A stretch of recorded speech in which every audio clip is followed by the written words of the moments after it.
ಜನರಕ್ಷಕ ಸುದ್ದಿ ಮನೆಯಿಂದ Nagaraj B R. ನೋಡಿ ವೀಕ್ಷಕರೇ, ಇವತ್ತು ನಿಜವಾಗ್ಲೂ ಒಂದು ವಿಶೇಷ ದಿನ ಅಂತಲೇ ಹೇಳ್ಬೋದು. ಅದು ಏನು ಅಂತ ಈಗ ಹೇಳ್ತೀನಿ. ಈ ದಿನ ರಾಷ್ಟ್ರೀಯ ಗ್ರಾಹಕರ ದಿನಾಚರಣೆ ಅಂತಂದ್ಬಿಟ್ಟು ಈ ಒಂದು ದಿನಾಚರಣೆಯ ಪ್ರಯುಕ್ತ ಎಲ್ಲರಿಗೂ ನಮ್ಮ ವೀಕ್ಷಕರಿಗೆ ಶುಭಾಶಯಗಳು ಹೇಳ್ತಾ ಇದ್ದೀನಿ. ಈ ಒಂದು ರಾಷ್ಟ್ರೀಯ ಗ್ರಾಹಕರ ವೇದಿಕೆ ದಿನಾಚರಣೆಯನ್ನು ಇವರು ಯಾರು ಆಚರಣೆ ಮಾಡ್ತಾಯಿದ್ದಾರೆ ಏನು ಅನ್ನೋದು ನಿಮ್ಗೆ ಗೊತ್ತಾಗುತ್ತೆ. ಇನ್ನೊಂದು, ಇವತ್ತು ರಾಷ್ಟ್ರೀಯ ಗ್ರಾಹಕರ ದಿನಾಚರಣೆ ಅಂದರೆ ಸುಮಾರು ಜನಕ್ಕೆ ಗೊತ್ತಿರಲ್ಲ. ಏನದು ರಾಷ್ಟ್ರೀಯ ಗ್ರಾಹಕರ ದಿನಾಚರಣೆ? ಗ್ರಾಹಕರು ಯಾರೋ? ನಾನು ಒಬ್ಬ ಗ್ರಾಹಕ, ಅಂಗಡಿಯಲ್ಲಿ ಹೋದರೆ ಏನೋ ಸರಕುಗಳು ತಗೊಂಡ್ರೆ ನಾನು ಗ್ರಾಹಕ, ಅವನ ಯಜಮಾನ ಅಂತ ಅನ್ಕೊತೀನಿ. ಇದು ತುಂಬ ತಪ್ಪು. ಇವತ್ತು ಗ್ರಾಹಕರ ದಿನಾಚರಣೆ ಎಲ್ಲರೂ ಗ್ರಾಹಕರೇ, ಒಬ್ರಿಗಲ್ಲ ಒಬ್ರಿಗೂ ಎಲ್ರಿಗೂ ಗ್ರಾಹಕರೇ. ಹೆಂಗೆ ಅಂತ ಹೇಳ್ತೀರಾ? ಈಗ ಡಾಕ್ಟ್ರು ಪೇಷೆಂಟು ಡಾಕ್ಟ್ರಿಗೆ ಗ್ರಾಹಕ. ಅದೇ ರೀತಿ ನಾವು ಸರಕುಗಳು ಬರೀ ತೊಗೊಂಡಿದ್ದರೆ ಯಜಮಾನನ ಮಾತ್ರ ನಾವು ಗ್ರಾಹಕಗಳಲ್ಲ. ಎಲ್ಲ ರೀತಿಯಲ್ಲೂ ಎಲ್ಲ ಡಿಪಾರ್ಟ್ಮೆಂಟ್ಗಳು ಯಾರಿಂದ ಬದುಕ್ತಾ ಇರ್ತಾರೆ ಅವರೇ ಗ್ರಾಹಕರು. ಈಗ ಕೊಂಡ್ಕೊಳ್ಳೋರು ಗ್ರಾಹಕರಾಗಿರ್ಬೋದು, ಮಾರೋರಿಗೆ ಕೊಂಡ್ಕೊಳ್ಳೋರು ಇರ್ತಾರೆ. ಅದೇ ರೀತಿ ನಾನು ಒಂದು ಫಾರ್ ಎಕ್ಸಾಂಪಲ್ ಹೇಳಿದೆ, ಡಾಕ್ಟ್ರಿಗೆ ಪೇಷೆಂಟು ಅಂತ. ಅದೇ ರೀತಿ ಲಾಯರ್ಸ್ಗೆ ಇರ್ತಾರೆ. ಲಾಯರ್ಸ್ಗೆ ಯಾರು? ನಮ್ಮ ಜನಸಾಮಾನ್ಯರು. ಕೇಸ್ ಬಂದರೆ ಅವರು ಗ್ರಾಹಕರಾಗಿರ್ತಾರೆ. ಇದನ್ನು ಯಾಕೆ ಹೇಳ್ತಾ ಇದ್ದೀನಿ ಅಂತಂದರೆ, ಈ ದಿನ ಡಿಜಿಟಲೈಜೇಷನ್ ಆದಮೇಲಂತೂ ಮೋಸಗಳು ಜಾಸ್ತಿ ಆಗ್ತಾಯಿದೆ. ಇವತ್ತು ನಾವು ಇಂಥ ಮೋಸ ನಡೀತಾ ಇಲ್ಲ ಅನ್ನೋಂಗಿಲ್ಲ, ಸುಮಾರು ಮೋಸಗಳು ನಡೀತಾ ಇದೆ. ಅದಕ್ಕೆ ಪರಿಹಾರಗಳು ಸಿಗ್ತಾ ಇಲ್ಲ, ಸುಮಾರು ಪರಿಹಾರಗಳೇ ಇಲ್ಲ. ನಾವು ಕಣ್ಣು ಮುಚ್ಚಿ ತೆಗೆಯೋ ಅಷ್ಟರಲ್ಲಿ ನಮ್ಮ ಬ್ಯಾಂಕ್ನಲ್ಲಿರೋ ಅಕೌಂಟು, ಅಲ್ಲಿರೋ ದುಡ್ಡು ಯಾವನೋ ಗೊತ್ತು ಗುರಿ ಇಲ್ಲದಿರೋನೋ ಹೊಡ್ಕೊಂಡು ಹೋಗ್ತಾನೆ. ಆ ಹೊಡ್ಕೊಂಡು ಹೋಗಿರೋನು ಯಾರು ಅಂತ ಕಂಡು ಹಿಡಿಯೋಕ್ಕೆ 1 ವರ್ಷ ಆಗ್ಬೋದು, 2 ವರ್ಷ ಆಗ್ಬೋದು, 3 ವರ್ಷ ಆಗ್ಬೋದು, ಗೊತ್ತೇ ಆಗಲ್ಲ. ಅದಕ್ಕೆ ಗ್ರಾಹಕರಿಗೆ ಒಂದು ಅರಿವು ಮೂಡಿಸೋಕ್ಕೆ ಇಲ್ಲಿ ರಾಷ್ಟ್ರೀಯ ಗ್ರಾಹಕರ ದಿನಾಚರಣೆಯನ್ನು ನಮ್ಮ ಆಹಾರ ಇಲಾಖೆಯಿಂದ ಮಾನ್ಯ ಮಂತ್ರಿಗಳಾಗಿರ್ತಕ್ಕಂತಹ KH ಮುನಿಯಪ್ಪನವರು ಇದರಲ್ಲಿ ಭಾಗಿಯಾಗ್ತಾಯಿದ್ದಾರೆ. ಅವರೆಲ್ಲರೂ ಸೇರಿಕೊಂಡು ನಡೆಸ್ತಾ ಇದ್ದಾರೆ. ಅದು ನಿಜವಾಗ್ಲೂ ಎಲ್ಲೋ ಜನಕ್ಕೂ ಎಲ್ಲ ಸಮುದಾಯಕ್ಕೂ ಈ ಒಂದು ದಿನಾಚರಣೆ ಅಗತ್ಯ. ಎಲ್ಲರೂ ಅಷ್ಟೇ, ಎಲ್ಲೋ ಒಂದು ಕಡೆ ಮೋಸ ಹೋಗಿರ್ತಾರೆ. ಒಂದು ಡಾಕ್ಟ್ರ್ ಹತ್ರ ಮೋಸ ಹೋಗಿರ್ತಾರೆ, ಇಲ್ಲ ತೂಕ ಅಳತೆನಲ್ಲಿ ಮೋಸ ಹೋಗಿರ್ತಾರೆ, ಇಲ್ಲ ನಾವೇನಾದರೂ ಪರ್ಚೇಸ್ ಮಾಡಬೇಕಾದ್ರೆ ಅಲ್ಲಿ ಮೋಸ ಹೋಗಿರ್ತಾರೆ, ಇಲ್ಲ ನಾವು ಯಾವುದಾದ್ರೂ ಕೋರ್ಟ್ಗೆ ಹೋಗಿದ್ರೆ ಅಲ್ಲೂ ಕೆಲವು ಮೋಸಗಳಾಗಿರ್ತವೆ. ಲಾಯರ್ ಅಂದರೆ ಪಾಪ ಲಾಯರ್ಗಳು ಎಲ್ಲರೂ ಆಗಲ್ಲ, ಕೆಲವರು ಮೋಸ ಮಾಡೋರು ಇರ್ತಾರೆ. ಮೋಸ ಮಾಡೋರು ಎಲ್ಲರ ಹತ್ರನೂ ಇದೆ. ಎಲ್ಲ ಒಂದು ಇಲಾಖೆಯಲ್ಲೂ ಎಲ್ಲ ಒಂದು ಸೇವೆಗಳಲ್ಲೂ ಮೋಸಗಳಿದ್ದೇ ಇರುತ್ತೆ. ಆ ಒಂದರಿಂದ ನಾನು ಏನು ಹೇಳ್ತಾ ಇದ್ದೀನಿ, ಇವತ್ತು ನಮ್ಮ ವೀಕ್ಷಕರು ಸುಮಾರು ಜನಕ್ಕೆ ಈ ಒಂದು ವಿಡಿಯೋ ನೋಡಿದ್ರೆ ಏನಿದು, ಯಾಕೆ, ಏನು ಅಂತ ಗೊತ್ತಾಗುತ್ತೆ. ಈಗ KH ಮುನಿಯಪ್ಪ ಅವರು ಇಷ್ಟರಲ್ಲೇ ಬರ್ತಾರೆ. ಇನ್ನು ಅವರ IAS ಆಫೀಸರ್ಗಳಾಗಿರ್ತಕ್ಕಂತಹ ನಮ್ಮ SV ಪ್ರಸಾದ್ ಅವರಾಗಿರ್ಬೋದು, MK ಜಗದೀಶ್ ಅವರಾಗಿರ್ಬೋದು, ಕನಕವಲ್ಲಿ ಮೇಡಮ್ ಆಗಿರ್ಬೋದು, ಶ್ರೀ M ಕನಕವಲ್ಲಿ ಅವರಾಗಿರ್ಬೋದು, MN ಬಾಬು ಅವರಾಗಿರ್ಬೋದು, ಮತ್ತು ಗೌರವಾನ್ವಿತ ಜಸ್ಟಿಸ್ ಅವರು ಬರ್ತಾಯಿದ್ದಾರೆ ಗುರುಗಳೇ ಇವತ್ತು. ಶಿವಶಂಕರ್ ಗೌಡ ಅಂತ, TG ಶಿವಶಂಕರೇಗೌಡರ ಅಂತ, ಮತ್ತು ಮಾನ್ಯ ಅಧ್ಯಕ್ಷರಾಗಿರ್ತಾರೆ ಡಾಕ್ಟರ್ H ಕೃಷ್ಣ ಅವರು ಬರ್ತಾಯಿದ್ದಾರೆ. ಇನ್ನೂ ಸುಮಾರು ಜನ ಬರ್ತಾಯಿದ್ದಾರೆ. ಅವರು ನಮಗೆ ನಿಜವಾಗ್ಲೂ ಅವೇರ್ನೆಸ್ ಮೂಡಿಸ್ತಾರೆ. ಈ ಒಂದು ವಿಡಿಯೋ ನೋಡಿದ್ರೆ ನಿಜವಾಗ್ಲೂ ನಿಮಗೆ ಯಾರಾದರೂ ಮೋಸ ಹೋಗಿದರೆ ನೀವು ಅವ್ರ ಹತ್ರ ಹೇಳ್ಕೊಬೋದು, ಅದು ಪರಿಹಾರ ಸಿಗುತ್ತೆ. ಮತ್ತು ಇನ್ನೊಂದೇನಾಗುತ್ತೆ ಅಂದರೆ, ನಾವು ಮೋಸ ಹೋಗೋಕ್ಕೆ ಚಾನ್ಸೇ ಇರಲ್ಲ. ಅದಕ್ಕೆ ದಯವಿಟ್ಟು ಈ ಒಂದು ವಿಡಿಯೋನ ತಾವು ನೋಡಿ. ಈ ಒಂದು ಕಾರ್ಯಕ್ರಮ ಘೋಷವಾಕ್ಯ ಡಿಜಿಟಲ್ ನ್ಯಾಯದ ಮೂಲಕ ಪರಿಣಾಮಕಾರಿ ಮತ್ತು ತ್ವರಿತ ವಿಲೇವಾರಿ ಅನ್ನೋ ಒಂದು ಘೋಷವಾಕ್ಯದೊಂದಿಗೆ ಇವತ್ತು ಇವರು ಆಚರಣೆ ಮಾಡ್ತಾಯಿದ್ದಾರೆ. ಈ ಒಂದು ದಿನಾಚರಣೆಯನ್ನು ನಾವು ಮರೆಯೋಂಗಿಲ್ಲ. ಇದನ್ನು ಇವತ್ತು ತಾವೆಲ್ಲರೂ ದಯವಿಟ್ಟು ನೋಡಿ. ಪಡಿತರ ವಿತರಕರ ಹಿತರಕ್ಷಣಾ ಸಂಘದ ಅವರು ಕೂಡ ಶುಭಾಶಯಗಳು ಹೇಳಿದ್ದಾರೆ ನೋಡಿ. ಅವರು ಕುಮಾರ್ ಅಂತ, GB ಕುಮಾರ್ ಅಂತ ಅಧ್ಯಕ್ಷರು, ಮತ್ತು ರಾಮಯ್ಯ ಅಂತ ಖಜಾಂಜಿ, ಮತ್ತು ವಿಜಯ್ ಕುಮಾರ್ K ಗೌರವಾಧ್ಯಕ್ಷರು. ನೋಡಿ, ರಾಷ್ಟ್ರೀಯ ಗ್ರಾಹಕರ ದಿನಾಚರಣೆ ಗ್ರಾಹಕರೇ ಗಮನಿಸಿ. ನೋಡಿ, ನಾನು ಹೇಳೋದಕ್ಕಿಂತ ಇಲ್ಲೇ ಬೋರ್ಡ್ ಹಾಕಿಬಿಟ್ಟಿದ್ದಾರೆ. ಸರಿಯಾದ ಔಷಧ ಕೊಳ್ಳುವಾಗ ವೈದ್ಯರ ಸಲಹಾ ಚೀಟಿಯನ್ನು ತಪ್ಪದೇ ತೆಗೆದುಕೊಂಡು ಹೋಗಿ, ವೈದ್ಯರ ಚೀಟಿ ಇಲ್ಲದೆ ಔಷಧಿಗಳನ್ನು ಖರೀದಿಸಬೇಡಿ.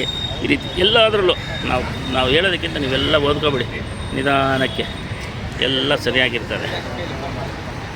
ಈ ರೀತಿ ಒಳ್ಳೆಯ ಒಂದು ಕಾರ್ಯಕ್ರಮವನ್ನು ನಾವು ಗ್ರೌಂಡ್ ರಿಪೋರ್ಟ್ ಕೊಡ್ತಾಯಿದ್ದೀವಿ. ಇಲ್ಲೊಂದು ಮಳಿಗೆಗಳಿದೆ, ಆ ಮಳಿಗೆಗಳು ಯಾವ್ಯಾವ ರೀತಿ ಇದೆ ಅಂತ ತೋರಿಸ್ತೀನಿ. ನೋಡಿ, ಎಲ್ಲ ಮಳಿಗೆಗಳಿದೆ.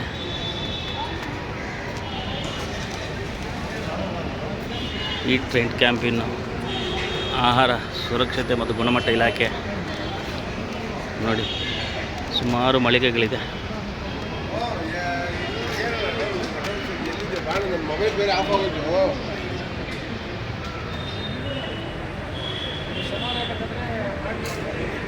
ಈಗ KH ಮುನಿಯಪ್ಪನವರು ಆಗಮಿಸ್ತಾ ಇದ್ದಾರೆ. ಸ್ವಲ್ಪ ಹೊತ್ತರಲ್ಲೇ ಈ ಒಂದು ಕಾರ್ಯಕ್ರಮ ಪ್ರಾರಂಭ ಆಗುತ್ತೆ. ತಾವು ನೋಡ್ಬೋದು ವೀಕ್ಷಕರೇ.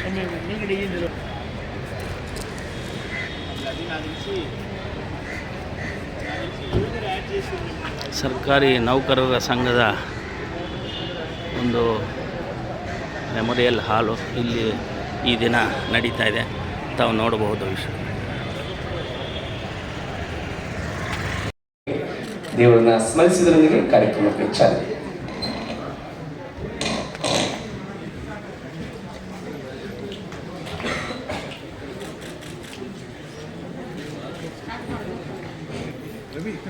ವಕ್ರತುಂಡ ಮಹಾಕಾಯ ಸೂರ್ಯಕೋಟಿ ಸಮಪ್ರಭಾ ನಿರ್ವಿಘ್ನಂ ಕುರು ಮೇ ದೇವ ಸರ್ವಕಾರ್ಯೇಷು ಸರ್ವದಾ.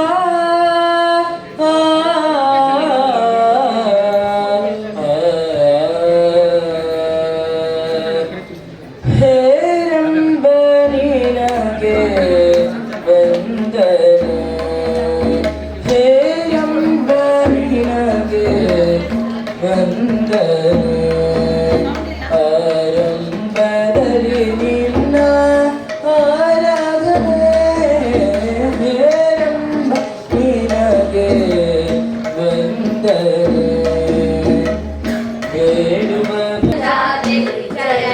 ಕರ್ನಾಟಕ ಮಾತೆ ಜಯ ಸುಂದರ ನದಿವನಗಳ ನಾಡೆ ಜಯ ಹೇರ ಋಷಿಗಳ ಬೀಡೆ ಭೂದೇವಿಯ ಮಕುಟದ ನವಮಣಿಯೇ ಗಂಧದ ಚಂದದ ಹೊನ್ನಿನ ಗಣಿಯೇ ರಾಘವ ಮಧುಸೂದನರವತರಿಸಿದ ಭಾರತ ಜನನಿಯ ತನುಜಾತೆ ಜನನಿಯ ಜೋಗುಳ ವೇಗದ ಘೋಷ ಜನನಿಗೆ ಜೀವವು ನಿನ್ನಾವೇಶ ಹಸುರಿನ ಗಿರಿಗಳ ಸಾಲೆ ನಿನ್ನಯ ಕೊರಳಿನ ಮಾಲೆ ಕಪಿಲ ಪತಂಜಲ ಗೌತಮ ಜಿನನುತ ಭಾರತ ಜನನಿಯ ತನುಜಾತೆ ಶಂಕರರ ಮನುಜ ವಿದ್ಯಾರಣ್ಯ ಬಸವೇಶ್ವರ ಮಧ್ವರ ದಿವ್ಯಾರಣ್ಯ ರನ್ನ ಷಡಕ್ಷರಿ ಪೊನ್ನ ಪಂಪಲ ಕುನಿಪತಿ ಚನ್ನ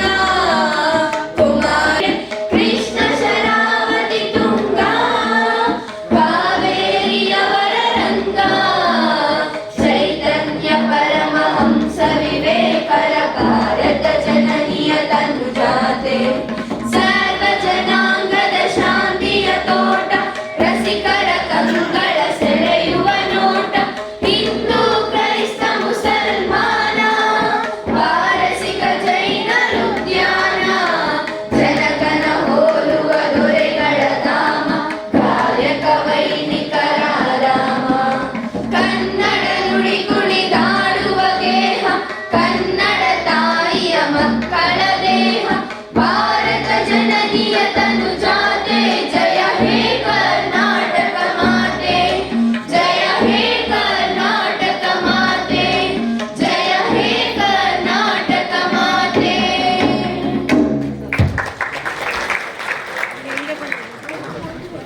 ಎಲ್ಲರಿಗೂ ಕೂಡ ರಾಷ್ಟ್ರೀಯ ಗ್ರಾಹಕರ ದಿನಾಚರಣೆಯ ಶುಭಾಶಯಗಳನ್ನು ಕೋರ್ತಾ ಈ ದಿವಸ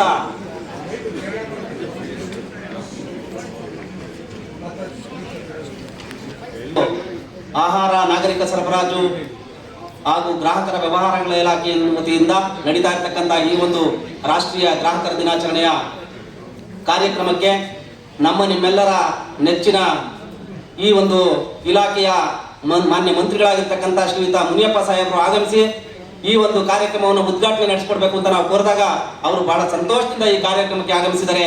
ಅವರಿಗೆ ಇಲಾಖೆಯ ವತಿಯಿಂದ ಹಾಗೂ ನಿಮ್ಮೆಲ್ಲರ ವತಿಯಿಂದ ಹೃದಯಪೂರ್ವಕವಾದ ಸ್ವಾಗತವನ್ನು ಕೋರ್ತಾ ಇದ್ದೀನಿ.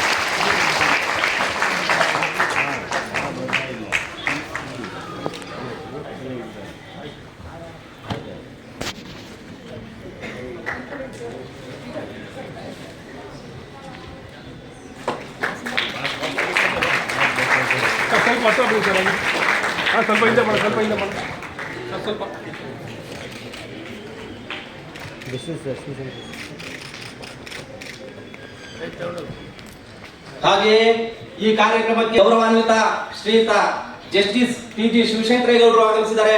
ಮಾನ್ಯ ಅಧ್ಯಕ್ಷರು, ಕರ್ನಾಟಕ ರಾಜ್ಯ ಗ್ರಾಹಕ ವ್ಯಾಜ್ಯಗಳ ಪರಿಹಾರ ಆಯೋಗ, ಇವರಿಗೂ ಕೂಡ ಈ ಒಂದು ಕಾರ್ಯಕ್ರಮಕ್ಕೆ ನಮ್ಮ ಇಲಾಖೆಯ ವತಿಯಿಂದ ಹಾಗೂ ನಿಮ್ಮೆಲ್ಲರ ವತಿಯಿಂದ ಹೃದಯಪೂರ್ವಕವಾದ ಸ್ವಾಗತವನ್ನು ಕೋರ್ತಾ ಇದ್ದೇವೆ.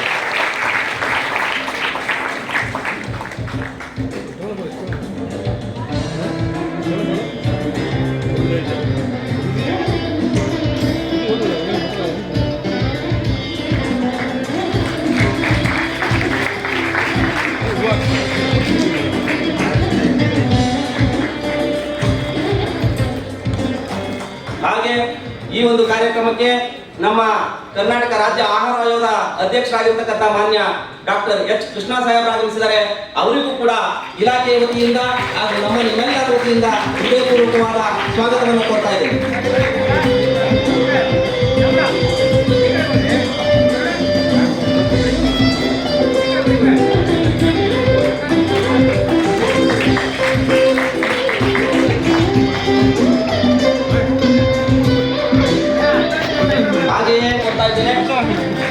ಹಾಗೆಯೇ ಆಹಾರ ಆಯೋಗದ ಮತ್ತೋರ್ವ ಸದಸ್ಯರಾದಂತಹ ಶ್ರೀಯುತ ಮಾರ್ಟಿನ್ ಅವರು ಆಗಮಿಸಿದ್ದಾರೆ. ಅವರಿಗೂ ಕೂಡ ಹೃದಯಪೂರ್ವಕವಾದ ಸ್ವಾಗತವನ್ನು ಕೋರ್ತಾ ಇದ್ದೇನೆ.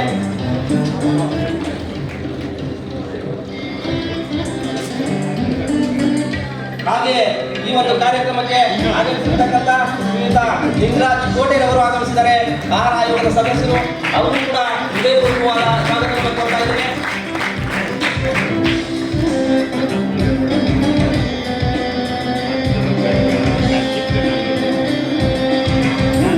ಹಾಗೆ ಈ ಒಂದು ಕಾರ್ಯಕ್ರಮಕ್ಕೆ ಆಹಾರ ಆಯೋಗದ ಮತ್ತೋರ್ವ ಸದಸ್ಯರಾದಂತಹ ಶ್ರೀಮತಿ ವಿಜಯಲಕ್ಷ್ಮಿ ಮೇಡಮ್ ಅವರು ಆಗಮಿಸಿದ್ದಾರೆ. ಅವರಿಗೂ ಕೂಡ ನಾನು ಇಲಾಖೆಯ ವತಿಯಿಂದ ಹಾಗೂ ನಮ್ಮೆಲ್ಲರ ವತಿಯಿಂದ ಹೃದಯಪೂರ್ವಕವಾದ ಸ್ವಾಗತವನ್ನು ಕೋರ್ತಾ ಇದ್ದೇನೆ. ಇಲಾಖೆಯ ಹಿರಿಯ ಎಲ್ಲ ಅಧಿಕಾರಿಗಳಿಗೂ ನಾನು ಸ್ವಾಗತವನ್ನು ಕೋರ್ತಾ ಹಾಗೂ ಈ ಒಂದು ಕಾರ್ಯಕ್ರಮಕ್ಕೆ ಚಿತ್ರದುರ್ಗದ ಮಾಜಿ ಸಂಸದರಾದಂತಹ ಬಿ.ಎನ್. ಚಂದ್ರಪ್ಪ ಸಾಹೇಬ್ ಆಗಮಿಸಿದ್ದಾರೆ. ಅವರು ಕೂಡ ನಾನು ಹೃದಯಪೂರ್ವಕವಾದ ಸ್ವಾಗತವನ್ನು ಕೋರ್ತಾ ಇದ್ದೇನೆ. ಹಾಗೆ ಈ ಕಾರ್ಯಕ್ರಮಕ್ಕೆ ನಮ್ಮ ಆಹಾರ ಎಲ್ಲ ಅಧಿಕಾರಿಗಳಿಗೆ ಹಾಗೂ ಶಾಲಾ ಮಕ್ಕಳಿಗೆ ಹಾಗೂ ಇಲ್ಲಿ ಆಗಮಿಸಿರ್ತಕ್ಕಂಥ ಎಲ್ಲ ಗ್ರಾಹಕ ಮಿತ್ರರಿಗೂ ಕೂಡ ಸ್ವಾಗತವನ್ನು ಕೋರ್ತಾ ಹಾಗೂ ಹೆಚ್ಚಿನದಾಗಿ ಮಾಧ್ಯಮ ಮಿತ್ರರಿಗೂ ಕೂಡ ಸ್ವಾಗತವನ್ನು ಕೋರ್ತಾ ನನ್ನ ಎರಡು ಮಾತನ್ನು ಮುಗಿಸ್ತಾ ಇದ್ದೇನೆ. ಎಲ್ರಿಗೂ ನಮಸ್ಕಾರ. ಧನ್ಯವಾದಗಳು ಶ್ರೀ ಪಾತ್ರಾಜ್ ಅವರಿಗೆ. ಬಂಧುಗಳೇ, ಇದೀಗ ಕಾರ್ಯಕ್ರಮವನ್ನು ಉದ್ಘಾಟಿಸುವಂತಹ ಸಮಯ. ಮಾನ್ಯ ಸಚಿವರು ಉದ್ಘಾಟನೆ ನೆರವೇರಿಸಿಕೊಳ್ಳಬೇಕಾಗಿ ವಿನಂತಿ ಮಾಡ್ತಾ ಇದ್ದೀನಿ. ಬಂಧುಗಳೇ, ಮಾನ್ಯ ಆಹಾರ, ನಾಗರಿಕ ಸರಬರಾಜು ಹಾಗೂ ಗ್ರಾಹಕ ವ್ಯವಹಾರಗಳು ಮತ್ತು ಕಾನೂನು ಮಾಪಕ ಶಾಸ್ತ್ರ ಸಚಿವರು ಹಾಗೂ ಬೆಂಗಳೂರು ಗ್ರಾಮಾಂತರ ಜಿಲ್ಲಾ ಉಸ್ತುವಾರಿ ಸಚಿವರು ಶ್ರೀ ಕೆ.ಎಚ್. ಮುನಿಯಪ್ಪನವರು ಒಂದು ಕಾರ್ಯಕ್ರಮವನ್ನು ಉದ್ಘಾಟಿಸ್ತಾ ಇದ್ದಾರೆ. ರಾಷ್ಟ್ರೀಯ ಗ್ರಾಹಕರ ದಿನಾಚರಣೆ 2025.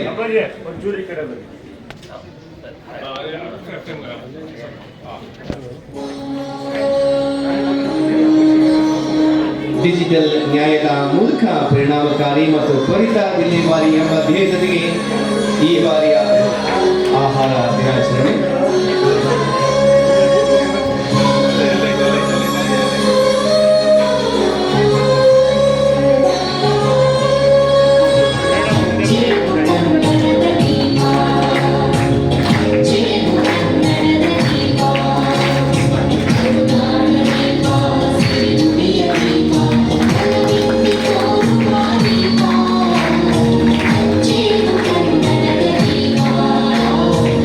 Thank you.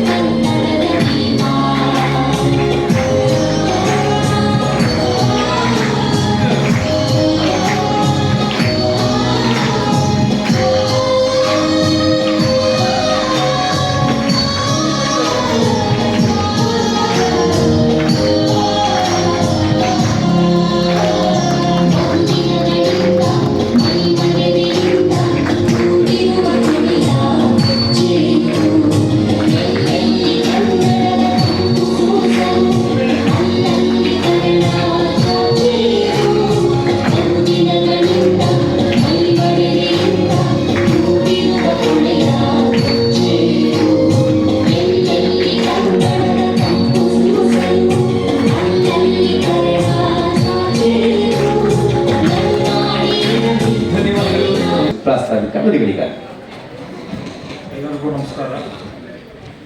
ಮಾನ್ಯ ನಮ್ಮ ಆಹಾರ ಇಲಾಖೆ ಸಚಿವರು, ಅಧ್ಯಕ್ಷರು, ಗೌರವಾನ್ವಿತ ಅತಿಥಿಗಳು ಮತ್ತು ವೇದಿಕೆಯಲ್ಲಿ ಉಪಸ್ಥಿತಿರುವ ಗಣ್ಯರು ಹಾಗೂ ಪ್ರಿಯ ಗ್ರಾಹಕರಿಗೆ ಎಲ್ಲರಿಗೂ ನನ್ನ ಹೃದಯಪೂರ್ವಕ ವಂದನೆಗಳು. ಪ್ರತಿ ವರ್ಷ ಡಿಸೆಂಬರ್ 24ರಂದು ನಾವು ಆಚರಿಸುವ ರಾಷ್ಟ್ರೀಯ ಗ್ರಾಹಕ ದಿನವು ಕೇವಲ ಒಂದು ಆಚರಣೆ ಮಾತ್ರವೇ ಅಲ್ಲ, ಇದು ಗ್ರಾಹಕರ ಹಕ್ಕುಗಳು, ಕರ್ತವ್ಯಗಳು ಹಾಗೂ ಕಾನೂನು ರಕ್ಷಣೆ ಮಹತ್ವವನ್ನು ನೆನಪಿಸುವ ದಿನವಾಗಿದೆ. 1986 ಡಿಸೆಂಬರ್ 24ರಂದು ಭಾರತದಲ್ಲಿ ಮೊದಲ ಬಾರಿ ಗ್ರಾಹಕ ಸಂರಕ್ಷಣಾ ಕಾಯ್ದೆ ಬಂದ ನಂತರ ಈ ದಿನವನ್ನು ರಾಷ್ಟ್ರೀಯ ಗ್ರಾಹಕ ದಿನಾಚರಣೆಯಂದು ಆಚರಿಸಲಾಗುತ್ತದೆ. ಅದೇ ರೀತಿ 2022ನೇ ಸಾಲಿನ ರಾಷ್ಟ್ರೀಯ ಗ್ರಾಹಕರ ದಿನಾಚರಣೆಯನ್ನು efficient and speedy disposal through digital justice ಎಂಬ ಘೋಷವಾಕ್ಯದೊಂದಿಗೆ ಆಚರಿಸುತ್ತಿದ್ದೇವೆ. ಗ್ರಾಹಕ ಎಂದರೆ ಸರಕು ಅಥವಾ ಸೇವೆಗಳನ್ನು ಹಣ ನೀಡಿ ಅಥವಾ ಪ್ರತಿಫಲ ನೀಡಿ ಬಳಸುವ ವ್ಯಕ್ತಿ. ಇಂದಿನ ಯುಗದಲ್ಲಿ ಪ್ರತಿಯೊಬ್ಬ ನಾಗರಿಕನು ಯಾವುದೋ ರೂಪದಲ್ಲಿ ಗ್ರಾಹಕನೇ ಆಗಿರುತ್ತಾನೆ. ಆದ್ದರಿಂದ ಗ್ರಾಹಕ ಹಕ್ಕುಗಳ ರಕ್ಷಣೆ ಎನ್ನುವುದು ಸಂವಿಧಾನಾತ್ಮಕ ಹಾಗೂ ಕಾನೂನುಬದ್ಧ ಹೊಣೆಗಾರಿಕೆ ಆಗಿದೆ. ಭಾರತೀಯ ಸಂವಿಧಾನ ಆರ್ಟಿಕಲ್ 14 ಸಮಾನತೆ ಹಾಗೂ ಆರ್ಟಿಕಲ್ 21 ಜೀವನ ಮತ್ತು ವೈಯಕ್ತಿಕ ಸ್ವಾತಂತ್ರ್ಯದಲ್ಲಿರುವ ನಿಯಮಗಳ ಗ್ರಾಹಕರ ಸುರಕ್ಷತೆ ಮತ್ತು ನ್ಯಾಯಸಮ್ಮತ ವ್ಯಾಪಾರಕ್ಕೆ ಬಲ ನೀಡುತ್ತದೆ. ಭಾರತದಲ್ಲಿ ಮೊದಲಿಗೆ ಜಾರಿಯಾದ ಗ್ರಾಹಕ ಸಂರಕ್ಷಣಾ ಕಾಯ್ದೆ 1986 ಸರಳ, ವೇಗವಾದ ಮತ್ತು ಕಡಿಮೆ ವೆಚ್ಚದ ನ್ಯಾಯ ಎಂಬ ತತ್ವದ ಮೇಲೆ ಗ್ರಾಹಕ ನ್ಯಾಯ ವ್ಯವಸ್ಥೆಯನ್ನು ಸ್ಥಾಪಿಸಿತು. ಇದರಿಂದ ಜಿಲ್ಲಾ ಫೋರಂ, ರಾಜ್ಯ ಆಯೋಗ ಮತ್ತು ರಾಷ್ಟ್ರೀಯ ಆಯೋಗಗಳಂತಹ 3 ಹಂತದ ನ್ಯಾಯಾಂಗ ವ್ಯವಸ್ಥೆ ರೂಪುಗೊಂಡಿತ್ತು. ನಂತರ ಬದಲಾಗುತ್ತಿರುವ ಮಾರುಕಟ್ಟೆ ವ್ಯವಸ್ಥೆ, ಇ-ಕಾಮರ್ಸ್, ಡಿಜಿಟಲ್ ವ್ಯವಹಾರಗಳು ಹಾಗೂ ಜಾಗತೀಕರಣದ ಹಿನ್ನೆಲೆಯಲ್ಲಿ ಗ್ರಾಹಕ ಸಂರಕ್ಷಣಾ ಕಾಯ್ದೆ 2019 ಜಾರಿಗೆ ಬಂತು. ಈ ಕಾಯ್ದೆಯ ಪ್ರಕಾರ ಗ್ರಾಹಕರ ಹಕ್ಕುಗಳನ್ನು ಇನ್ನಷ್ಟು ಬಲಪಡಿಸಬೇಕಾಗಿದೆ. ಗ್ರಾಹಕರ ಸಂರಕ್ಷಣಾ ಕಾಯ್ದೆ 2019 ಪ್ರಕಾರ ಗ್ರಾಹಕರ ಪ್ರಮುಖ ಹಕ್ಕುಗಳು ಸುರಕ್ಷತೆಯ ಹಕ್ಕು, ಮಾಹಿತಿಯ ಹಕ್ಕು, ಆಯ್ಕೆಯ ಹಕ್ಕು, ಚುನಾವಣೆಯ ಹಕ್ಕು, ಪರಿಹಾರದ ಹಕ್ಕು ಮತ್ತು ಆಡಳಿತ ವ್ಯವಸ್ಥೆಗಳು ಬದ್ಧವಾಗಿರುತ್ತವೆ.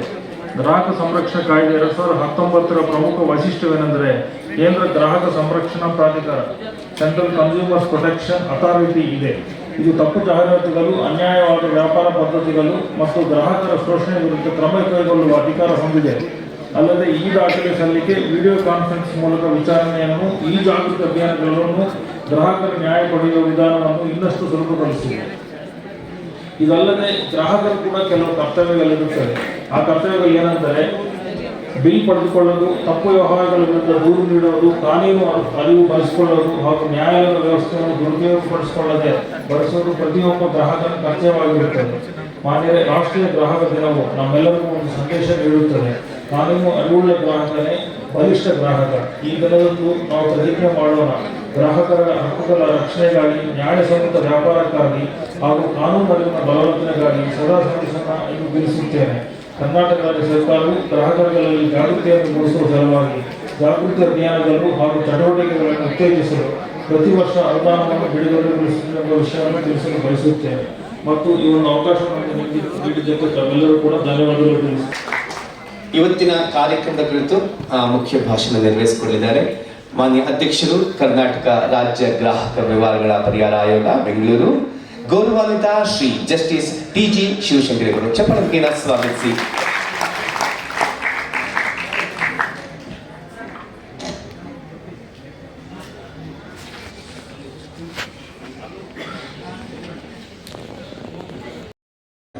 ನಾವು ಆಚರಣೆ ಮಾಡ್ಕೊಂಡು ಬರ್ತಾ ಇದ್ದೀವಿ. ಈ ವರ್ಷ ಒಂದು ವಿಶೇಷವಾದಂಥ ಘೋಷವಾಕ್ಯವನ್ನು ನೀಡಿರ್ತಕ್ಕಂಥದ್ದು efficient and speedy disposal through digital justice ಅಂತ. ಯಾಕೆಂತ ಹೇಳಿದ್ರೆ ನಾವೀಗ ಡಿಜಿಟಲ್ ಯುಗದಲ್ಲಿ ಇರ್ತಕ್ಕಂಥದ್ದು. ಮತ್ತು ಇವಾಗ ಪ್ರತಿಯೊಬ್ಬರು ಆನ್ಲೈನ್ ಪ್ಲಾಟ್ಫಾರ್ಮಲ್ಲಿ ಆನ್ಲೈನ್ ವ್ಯವಹಾರಗಳನ್ನು ಮಾಡೋದ್ರಲ್ಲಿ ಪರಿಣಿತಿಯನ್ನು ಪಡೆದಿರ್ತಕ್ಕಂಥದ್ದನ್ನು ನಾವು ನೋಡ್ತಾ ಇದ್ದೀವಿ. ವಿಶ್ವದಲ್ಲಿ ಅತಿ ಹೆಚ್ಚು ಸಂಖ್ಯೆಯಲ್ಲಿ ಮೊಬೈಲ್ ಉಪಯೋಗ ಮಾಡ್ತಕ್ಕಂಥ ಯಾವುದಾದ್ರೂ ದೇಶ ಇದ್ದರೆ ಅದರಲ್ಲಿ ಭಾರತ ನಂಬರ್ 1. ನಾವು ಅಮೇರಿಕ ಅತಿ ಶ್ರೀಮಂತ ದೇಶ ಅಂತ ಹೇಳ್ತೇವೆ, ಆದರೂ ಸಹ ಅಲ್ಲಿಯ ಮೊಬೈಲ್ ಸಂಖ್ಯೆ 40 ಕೋಟಿ ದಾಟಿಲ್ಲ. ನಮ್ಮ ಭಾರತ ದೇಶದಲ್ಲಿ ಮೊಬೈಲ್ ಉಪಯೋಗ ಮಾಡತಕ್ಕಂಥವರ ಸಂಖ್ಯೆ 120 ಕೋಟಿ. ಅಂದರೆ ಅಮೇರಿಕ ದೇಶಕ್ಕಿಂತ ನಾವು 3 ಪಟ್ಟು ಹೆಚ್ಚು ಮೊಬೈಲನ್ನು ಉಪಯೋಗ ಮಾಡ್ತಾ ಇದ್ದೀವಿ ಅಂತ ಹೇಳಿದ್ರೆ ನಮ್ಮ ಡಿಜಿಟಲ್ ಪ್ಲಾಟ್ಫಾರಮು ಮತ್ತು ಡಿಜಿಟಲ್ ಯಾವ ಮಟ್ಟಿಗೆ ನಾವು ಈ ಭಾರತ ದೇಶದಲ್ಲಿ ನಾವು ಅಳವಡಿಸ್ಕೊಂಡಿದ್ದೀವಿ ಅಂತಕ್ಕಂಥ ವಿಚಾರವನ್ನು ನಾವು ನೋಡಬೇಕು. ಯಾಕೆ ಅಂತ ಹೇಳಿದ್ರೆ 3 ತಿಂಗಳ ಮಗು ಇಟ್ಕೊಂಡಿರ್ತಕ್ಕಂಥ ಒಬ್ಬ ತಾಯಿಯ ಕೈಯಲ್ಲಿ ನೀವು ನೋಡ್ತಾ ಇರ್ಬೋದು. ಆ 3 ತಿಂಗಳ ಮಗುವಿಗೆ ಊಟ ಮಾಡಿಸ್ಬೇಕು ಅಂತ ಹೇಳಿದ್ರೆ ಮೊಬೈಲಲ್ಲಿ ಅವ್ರಿಗೆ ಅನಿಮಲ್ ಪ್ಲಾನೆಟ್ ತೋರಿಸ್ಬೇಕು, ಇಲ್ಲ ಏನಾದರೂ ವಿಡಿಯೋ ತೋರಿಸಿದ್ರಷ್ಟೇ ಮಕ್ಕಳು ಊಟ ಮಾಡುವಂಥ ಪರಿಸ್ಥಿತಿ. ಅಂದರೆ ಈಗಿನ ವ್ಯವಸ್ಥೆ ಯಾವ ರೀತಿ ಆಗಿದೆ ಅಂದರೆ ಡಿಜಿಟಲ್ ಎರ ಅಂತಕ್ಕಂಥದ್ದು ನಮ್ಮ ಜೀವನದ ಭಾಗವಾಗಿ ಉಳಿದುಕೊಂಡಿದೆ. ಗ್ರಾಹಕರ ಬಗ್ಗೆ ನಾವು ಯಾಕೆ ಇಷ್ಟೊಂದು ವಿಶೇಷವಾದ ಕಾಳಜಿಯನ್ನು ನಾವು ವಹಿಸ್ತಾ ಇದ್ದೀವಿ ಅಂತ ಹೇಳಿದ್ರೆ 1986ಕ್ಕಿಂತ ಹಿಂದಿನ ಕಾಲದಲ್ಲೂ ಸಹ ಗ್ರಾಹಕರ ಬಗ್ಗೆ ಒಂದು ಯೋಜನೆಗಳು ಇರ್ತಾ ಇತ್ತು. ಬಟ್ ಆದರೆ ಅಷ್ಟು ಎಫೆಕ್ಟಿವ್ ಆಗಿ ಇರ್ತಾ ಇರಲಿಲ್ಲ. ಮತ್ತು ಗ್ರಾಹಕರ ಹಿತರಕ್ಷಣೆಯನ್ನು ಮಾಡೋ ಬಗ್ಗೆ ಚಿಂತನೆಗಳು ಸ್ವಲ್ಪ ಕಡಿಮೆ ಇರ್ತಾ ಇತ್ತು. ಯಾಕೆ ಇರ್ತಾ ಇತ್ತು ಅಂತ ಹೇಳಿದ್ರೆ ಹಿಂದಿನ ಕಾಲದಲ್ಲಿ ಸ್ವಲ್ಪ ಗ್ರಾಹಕರಿಗೆ ಮೋಸ ಮಾಡುವಂಥ ಪ್ರವೃತ್ತಿ ಸ್ವಲ್ಪ ಕಡಿಮೆ ಇತ್ತು. ಕೆಲವು ಅಂಗಗಳಲ್ಲಿ ಮೋಸ ಮಾಡ್ತಕ್ಕಂಥ ಒಂದು ವಿಚಾರ ಇತ್ತು. ಇವಾಗ ಆ ರೀತಿ ಇಲ್ಲ.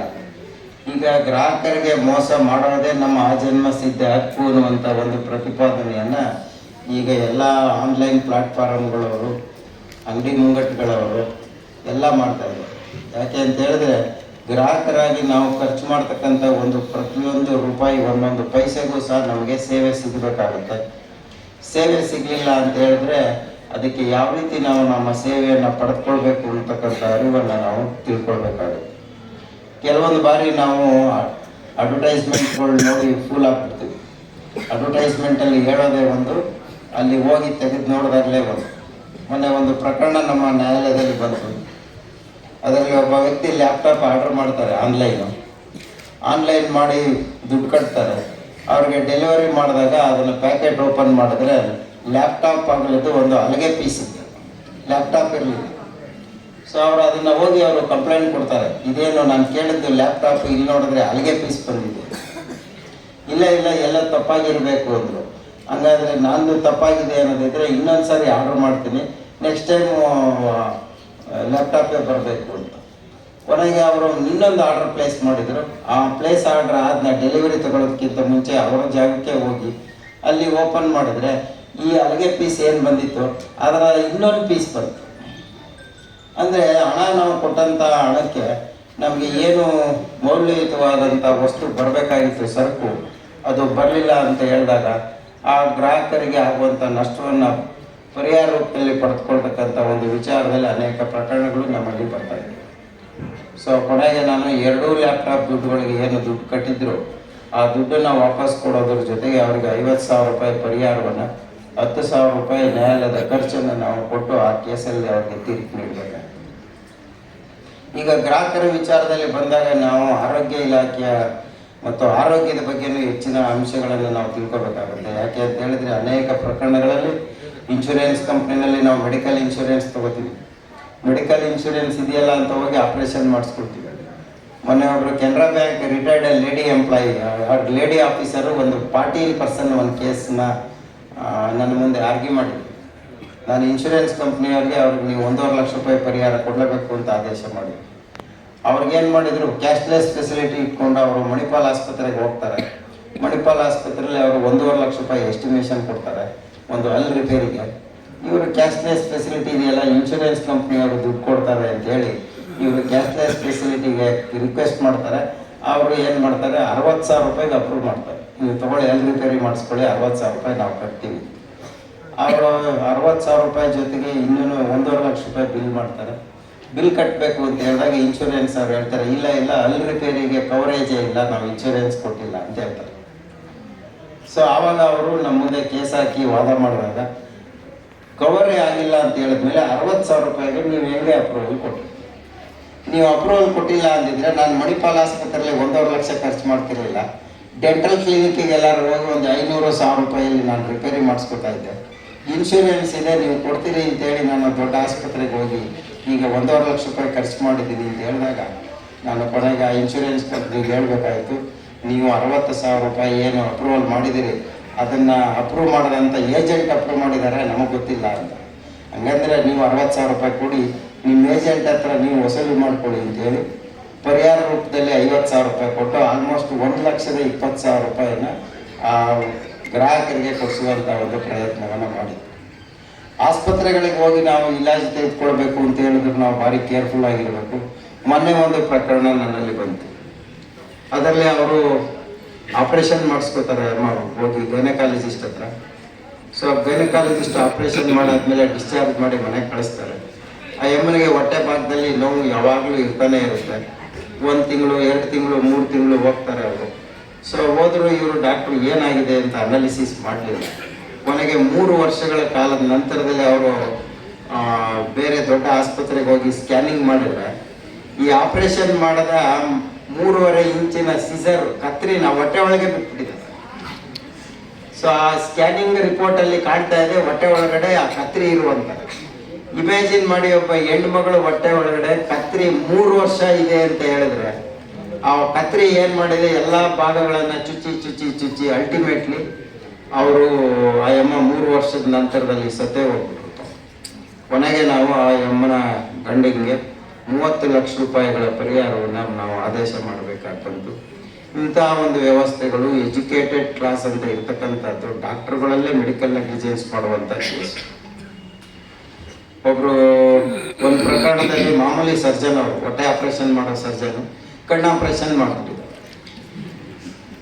ನಾವು ಹೊಟ್ಟೆ ಕೊಯ್ಯೋ ಡಾಕ್ಟ್ರಿಗೆ ಕಣ್ಣು ಕೊಯ್ಯೋ ಡಾಕ್ಟರ್ ಅಂತ ಹೇಳೋಕ್ಕಾಗೋದಿಲ್ಲ. ಯಾಕೆಂದರೆ ಕಣ್ಣಿನ ಡಾಕ್ಟ್ರದೇ ಅದನ್ನು ಆಪ್ರೇಷನ್ ಮಾಡಬೇಕು.